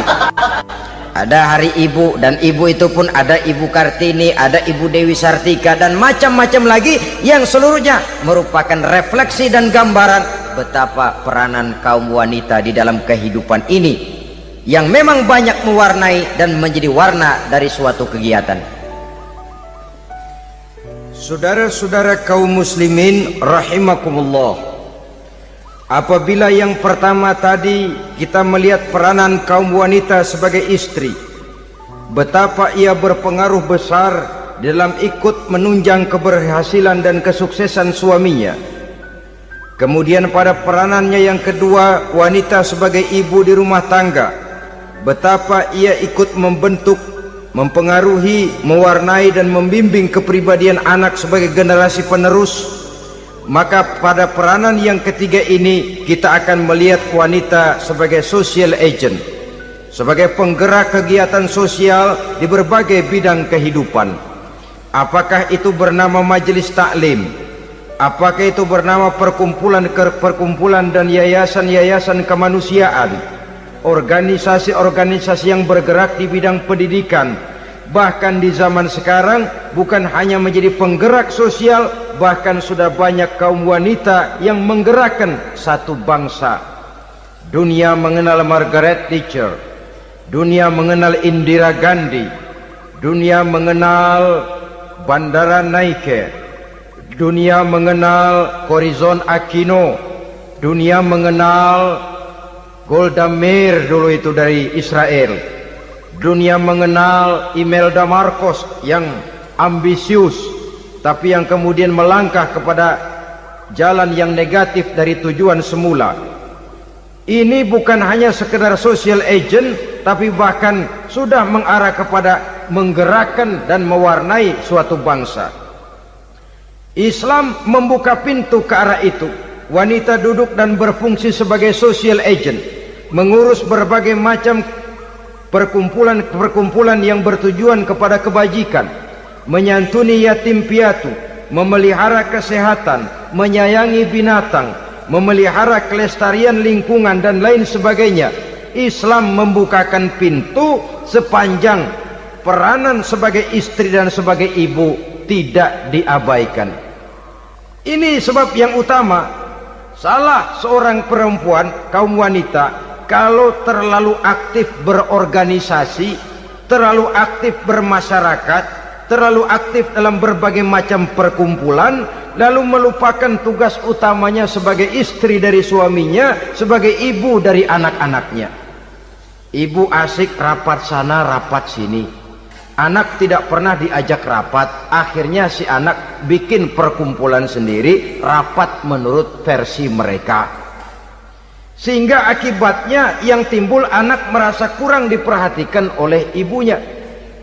Ngaji bagus, tapi kalau sepanjang hari ngaji saja, suami pulang mau makan tidak ada makanan, mau berganti pakaian belum lagi diteriska pakaiannya, tentu ini melupakan fungsi yang utama. Kegiatan sosial, kegiatan di organisasi adalah jadwal kegiatan setelah fungsi sebagai istri dari suami, sebagai ibu dari anak-anak dilaksanakan dengan sebaik-baiknya. Bukan tidak baik ngaji, kalau dari ngaji ke ngaji saja. Bangun tidur ngaji, jam 7 ngaji, berangkat jam 11, sholat zuhur berangkat ngaji lagi, pulang sore, malam ngaji lagi. Suami tidak terurus, anak-anak pun terbengkalai, rusaklah rumah tangga. Dan bukankah satu bangsa terdiri dari satu tatanan masyarakat, dan tatanan masyarakat yang paling kecil bernama keluarga? Keluarga merupakan unit dari masyarakat, unit yang terkecil, dan keluarga terdiri dari pribadi-pribadi yang merupakan bapak, ibu, dan anak-anak. Sehingga masyarakat bangsa yang baik terdiri dari masyarakat yang baik, masyarakat yang baik tersusun dari keluarga-keluarga yang baik, dan keluarga yang baik akan muncul dari pribadi dan individu yang baik. Pribadi dan individu yang baik yang sadar mana kewajiban yang primer, mana kewajiban yang sekunder. Sebagai social agent, dia lalu mawas diri dengan tetap mempertimbangkan kodrat kewanitaannya itu tadi. Saya ikut prihatin kalau ada perempuan main sepak bola, dan saya yakin betul kalau perempuan main sepak bola, yang nonton pasti bukan nonton bola. Ya mungkin bola juga, tapi bola yang mana? Itu wallahu a'lam. Ya dicari olahraga yang sesuai dengan kodrat kewanitaan begitu. Dicarilah olahraga yang sesuai dengan kodrat kewanitaan. Sepak bola sudah maju, ya belakangan saya katakan tadi muncul lagi wanita angkat besi. Belakangan bisa kita bayangkan wanita main tinju. Babak belur sudah kalau sudah begitu. Kemajuan dengan melupakan kodrat kewanitaan akan menyengsarakan kaum wanita itu sendiri. Silahkan maju menjadi social agent, menjadi penggerak di masyarakat. Para istri Rasul bisa kita jadikan satu figur. Siti Khadijah, figur sebagai istri pendamping yang setia. Dikala suaminya bingung, ia tampil memberikan pandangan. Dikala suaminya bingung, ia memberikan tanggapan. Dikala suaminya dimusuhi orang, ia menampakkan kesetiaannya. Kau tidak sendiri bang, aku di sisimu. Dikala jiwanya gelisah ketika pertama kali menerima wahyu berhadapan dengan malaikat Jibril, Khadijah yang menghibur. Kalla ma yukhzikallahu abada. Tidak apa-apa bang, Allah tidak akan menyusahkan kau untuk selamanya. Tenang sajalah, tenang. Abang orang baik-baik, Allah tidak akan menyengsarakan abang. Peran sebagai istri. Dan Rasul mantap, sehingga bertahun setelah Khadijah wafat selalu terkenang dan dikenang oleh Rasul. Pernah satu saat beliau itu seperti orang melamun. Aisyah tanya, kok seperti ngelamun bang? Iya, kata Rasul, saya seperti mendengar suara terompahnya Khadijah di surga. Padahal Khadijah sudah lama wafat. Aisyah mendengar itu rada sedikit manyun.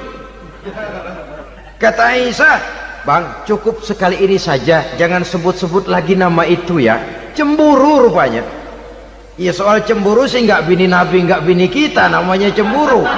Perempuan mesti ada. Apa jawab Rasul? Ya Humairah, Aisyah, haruskah saya melupakan seseorang yang dikala orang lain memusuhi saya, dia mati-matian membela saya? Dikala orang lain mau membunuh saya, dikorbankan hartanya untuk membantu perjuangan saya, mestikah saya melupakan orang yang begitu baik? Tidak Aisyah, sepanjang nafas masih ada, sepanjang itu saya tidak akan bisa melupakan Khadijah sayang. Peran sebagai istri Khadijah ini, peran sebagai istri, suaminya bingung, istrinya memberikan hiburan. Kadang kan tidak, suami bingung, istri bingungan lagi. Ya sudah, mari ramai-ramai kita bingung sudah. Bukan mencari jalan keluar, yang sudah bingung malah ditambahin bingung lagi. Saudara hadirin yang saya hormati, lalu figur Siti Aisyah, muda, cantik, kreatif, cerdas. Kalau bahasa sekarang barangkali wanita karier ini. Ini figur-figur. Jadi punya keistimewaan masing-masing, sehingga ada pilihan. Ya tentu orang mencari istri itu kan karena ada dasar pilihan. Mungkin rupanya kurang menarik tapi akhlaknya bagus. Mungkin akhlaknya sedang-sedang saja tapi potongannya cakep, masih ada pilihan. Sudah potongan jelek, akhlak bejat, emangnya lu milih merem tempo hari ya?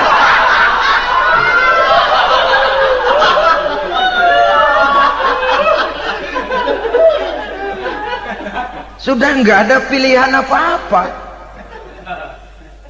Lalu ada istri yang punya keistimewaan karena sifatnya yang sabar, ada yang wataknya itu pemurah, ada yang sifatnya itu belas kasih. Pendeknya, dari istri-istri Rasul kita bisa menemukan figur-figur wanita teladan. Sehingga keliru kalau kaum orientalis barat mengatakan Rasulullah itu katanya sesungguhnya adalah seorang seks mania, istrinya banyak. Oh ini memang bajingan ini orientalis ini. Kalau Rasulullah itu seorang seks mania, tentu yang dinikahinya itu pertama jelas gadis semua, yang kedua tentu cantik-cantik semua. Dari istri-istri beliau yang dikawininya dalam keadaan gadis cuma Siti Aisyah, selebihnya janda. Apa pertimbangannya? Menyantuni yatim-yatimnya, mengayomi janda-janda yang ditinggal suaminya gugur di medan perang, untuk memperkuat keimanannya. Itu pilihan utama Rasul. Kita sekarang ini ya ngakunya sih ikut sunnah Rasul, cuma sunnahnya urusan kawin melulu. Ada duit sedikit, kawin maning, kawin maning. Ditanya orang kenapa kawin melulu, sih mas sunnah Rasul. Bukan main. Kalau sudah urusan kawin pahlawan betul sunnah Rasul. Padahal kawin lagi dalam Islam itu sungguh pun boleh, tapi tidak diperintah.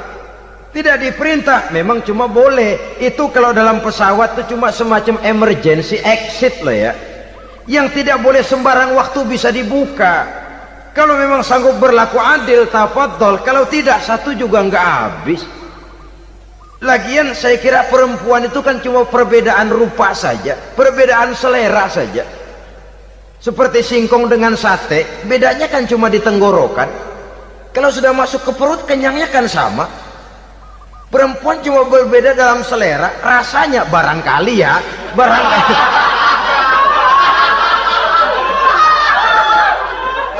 Barangkali tidak jauh beda.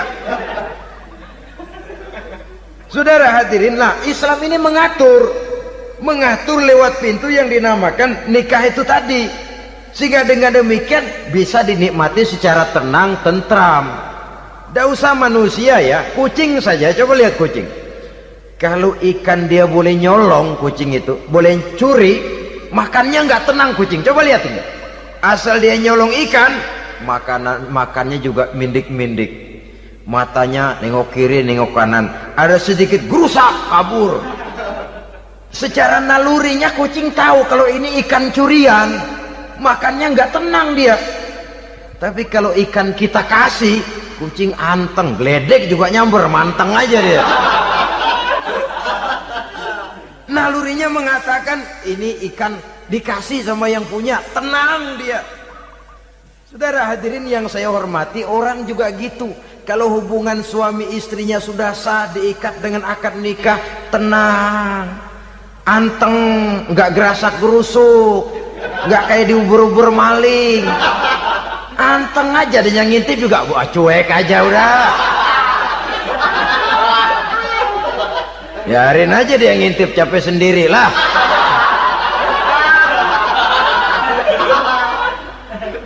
Tapi kalau nyuri-nyuri, coba lihat dah. Mana di kebun banyak nyamuk, ansip mukul tiang listrik, dia yang bingung. Islam ini sesungguhnya memudahkan jalan, saudara-saudara.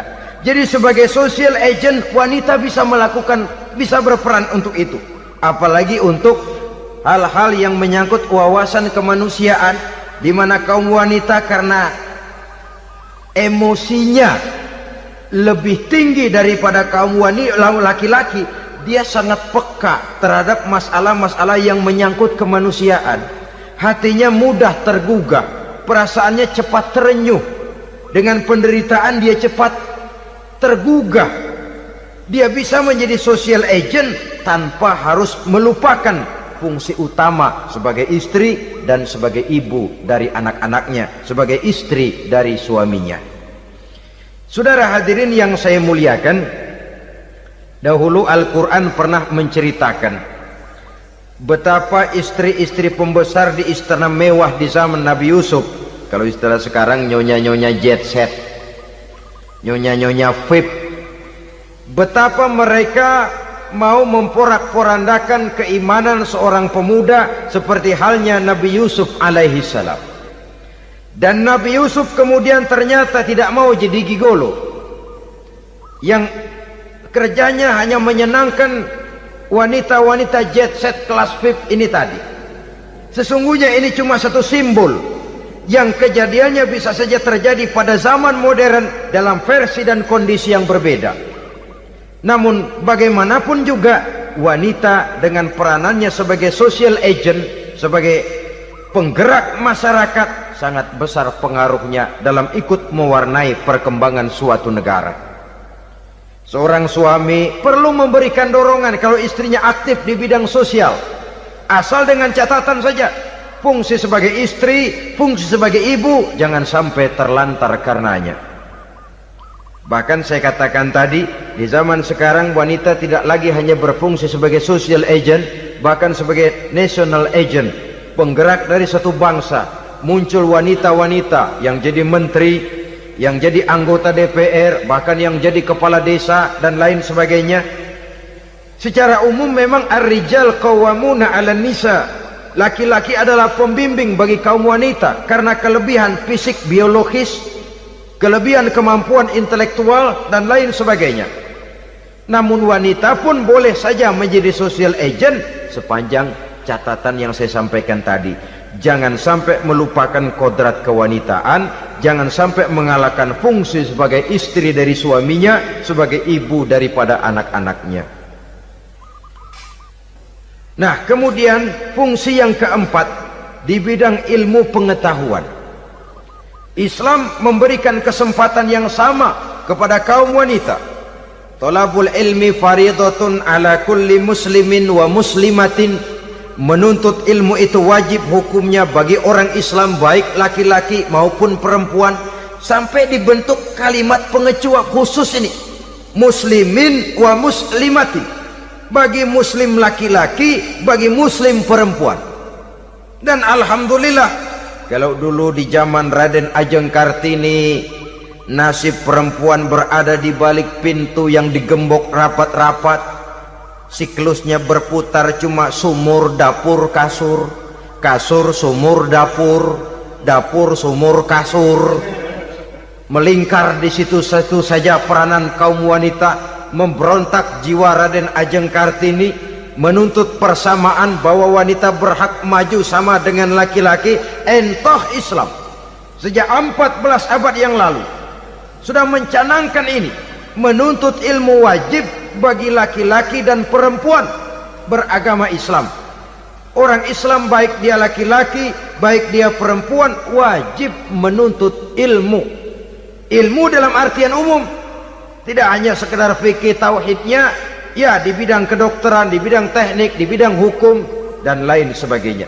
Ini yang perlu dibanggakan.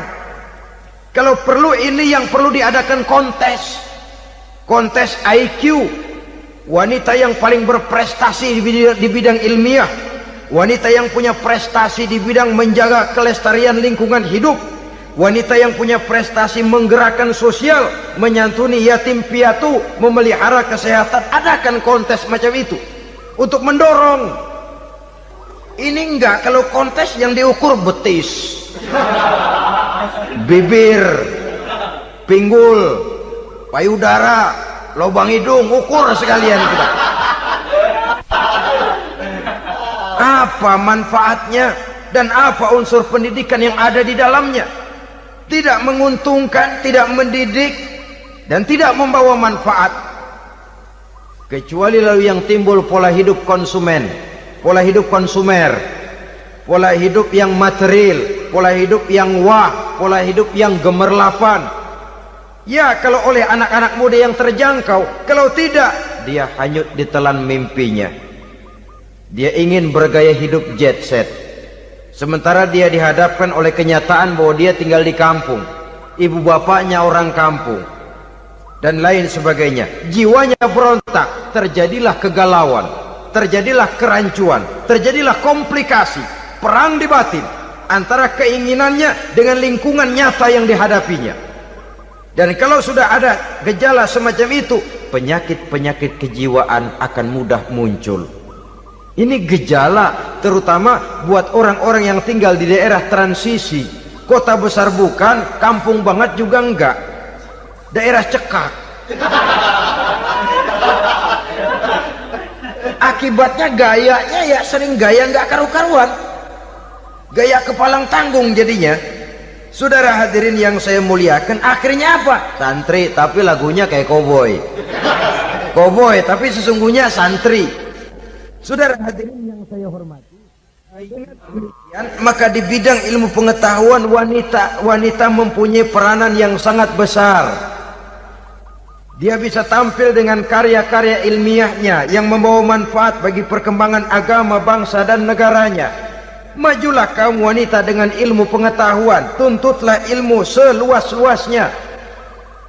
Kita hidup di satu negara yang merdeka, kita beragama yang memberikan satu keyakinan bahwa menuntut ilmu merupakan kewajiban, bahwa peranan wanita tidak hanya di belakang dapur, lain sebagainya, yang seluruhnya terpantul dari dinamika kehidupan kaum wanita.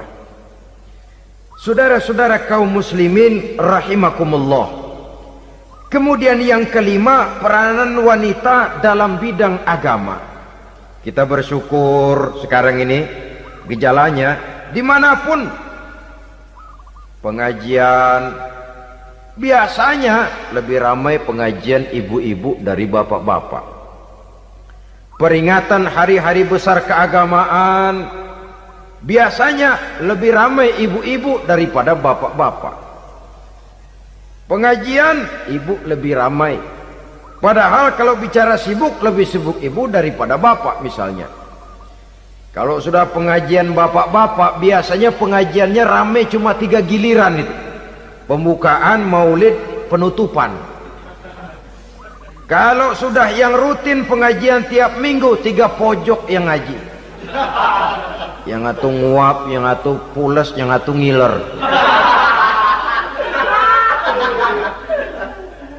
Saudara hadirin yang saya muliakan, ada badan kontak majelis taklim yang merupakan wadah daripada kegiatan ibu-ibu.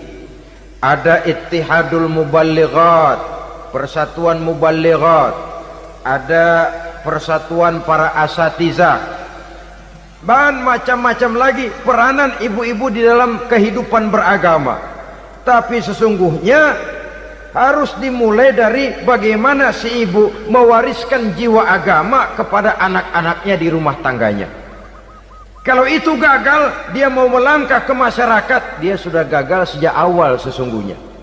Keberhasilannya dia menata masyarakat akan mengakibatkan dia nanti bernasib seperti Nabi Nuh. Berhasil mengajak beberapa orang kafir mengikuti ajarannya, tapi gagal mengislamkan putranya sendiri Kan'an. Bukan tidak berusaha, tapi memang Allah sudah menghendakinya sedemikian untuk menjadi contoh buat kita semua. Yang penting orang tua berusaha dan berikhtiar. Kalau sudah berusaha dan berikhtiar, anak ternyata memang sulit diurus, barangkali memang fotokopinya Kan'an tuh anak. Ya orang tua kalau sudah berusaha, ya tawakallah. Jangan belum berusaha lalu berkata, jangan anak kita, anak Nabi aja ada yang bengal. Ngajar tidak mau, mengajar anak tidak mau, mendidik anak tidak mau, lalu mencontoh Nabi, salah kaprah namanya. Kaum wanita bisa berperan di dalam agama. Ketika Rasul hijrah, itu kan beliau tidak langsung ke Madinah.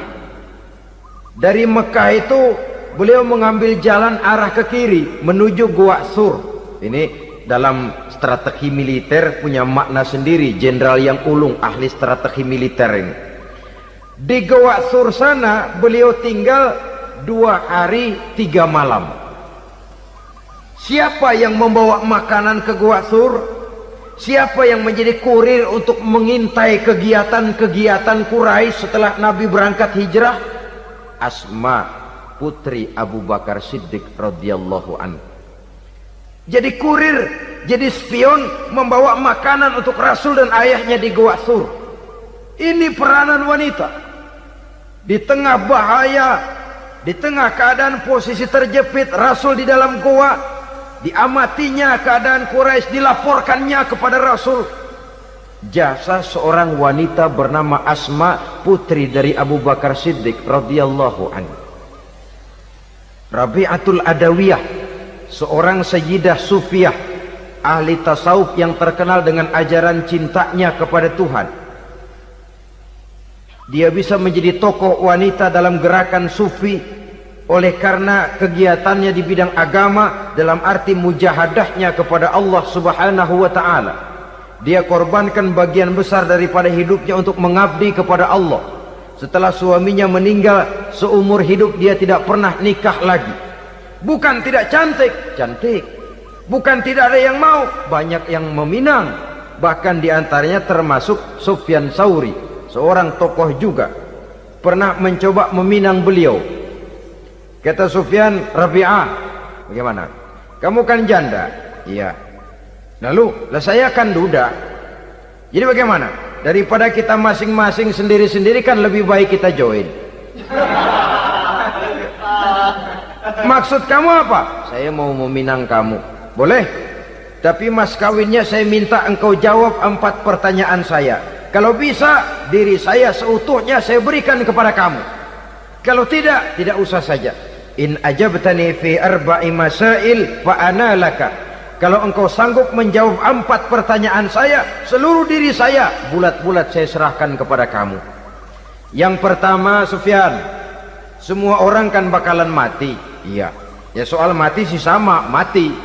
Cuma hakikat mati kan lain-lain. Ada yang matinya itu husnul khatimah. Mati baik di akhirnya. Lagi ngaji, mati. Lagi baca Quran, mati. Lagi sholat, mati. Lagi dengar ceramah, mati. Lagi sodakoh, mati. Itu mati-mati yang su'ul khatimah. Ada yang mati itu mati yang husnul khatimah, maksud saya. Ada mati itu yang disebut su'ul khatimah, jelek di penghujungnya. Lagi nyekek botol, mampus. Lagi banting kartu, plak plak, habis. Lagi makan riba, mati. Lagi zina, mati. Lagi nipu, mati. Kira-kira kalau saya nanti mati, su'ul khatimah apa husnul khatimah? Loh, saya nggak tahu, kamu mati saja belum. Tidak bisa kamu jawab? Tidak bisa. Yang kedua, setelah mati kita masuk ke alam kubur. Di kubur kita akan dapat nikmat kubur atau azab kubur. Hari itu kira-kira saya dapat nikmat apa dapat azab? Saya tidak tahu. Di padang mahsyar setelah ditimbang kita dapat kitab di tangan kanan kalau baik, di tangan kiri atau dari belakang kalau jahat. Hari itu saya dapat kitab di tangan kiri apa tangan kanan? Saya nggak tahu. Yang keempat, orang akan lewat di atas sirat. Yang selamat sampai surga, yang celaka sampai ke neraka. Kira-kira saya yang selamat apa yang celaka? Wah, kata Sofyan, gua nggak tahu, udah butak dah lempangan itu deh. Kalau kau tidak tahu Sofyan, tidak bisa jawab 4 pertanyaan ini, maaf saja, lamaranmu saya tolak dan saya tidak akan nikah. Ini yang saya khawatir. Maka dia terkenal sebagai Sayyidah Sufiyah, tokoh wanita dalam dunia sufi. Dan artinya wanita bisa berperan banyak dalam bidang agama, sebagai pengasuh majelis taklim, sebagai pengasuh yatim piatu, sebagai gerakan-gerakan keagamaan yang positif dan lain sebagainya. Ini dimungkinkan karena Islam menunjang harkat dan martabat kaum wanita. Maka majulah kaum wanita Islam Indonesia dengan tetap menjaga kodrat kewanitaannya. Inilah yang kita sampaikan pada kesempatan ini. Terima kasih atas segala perhatian. Mohon maaf atas segala kekurangan. Wassalamualaikum warahmatullahi wabarakatuh.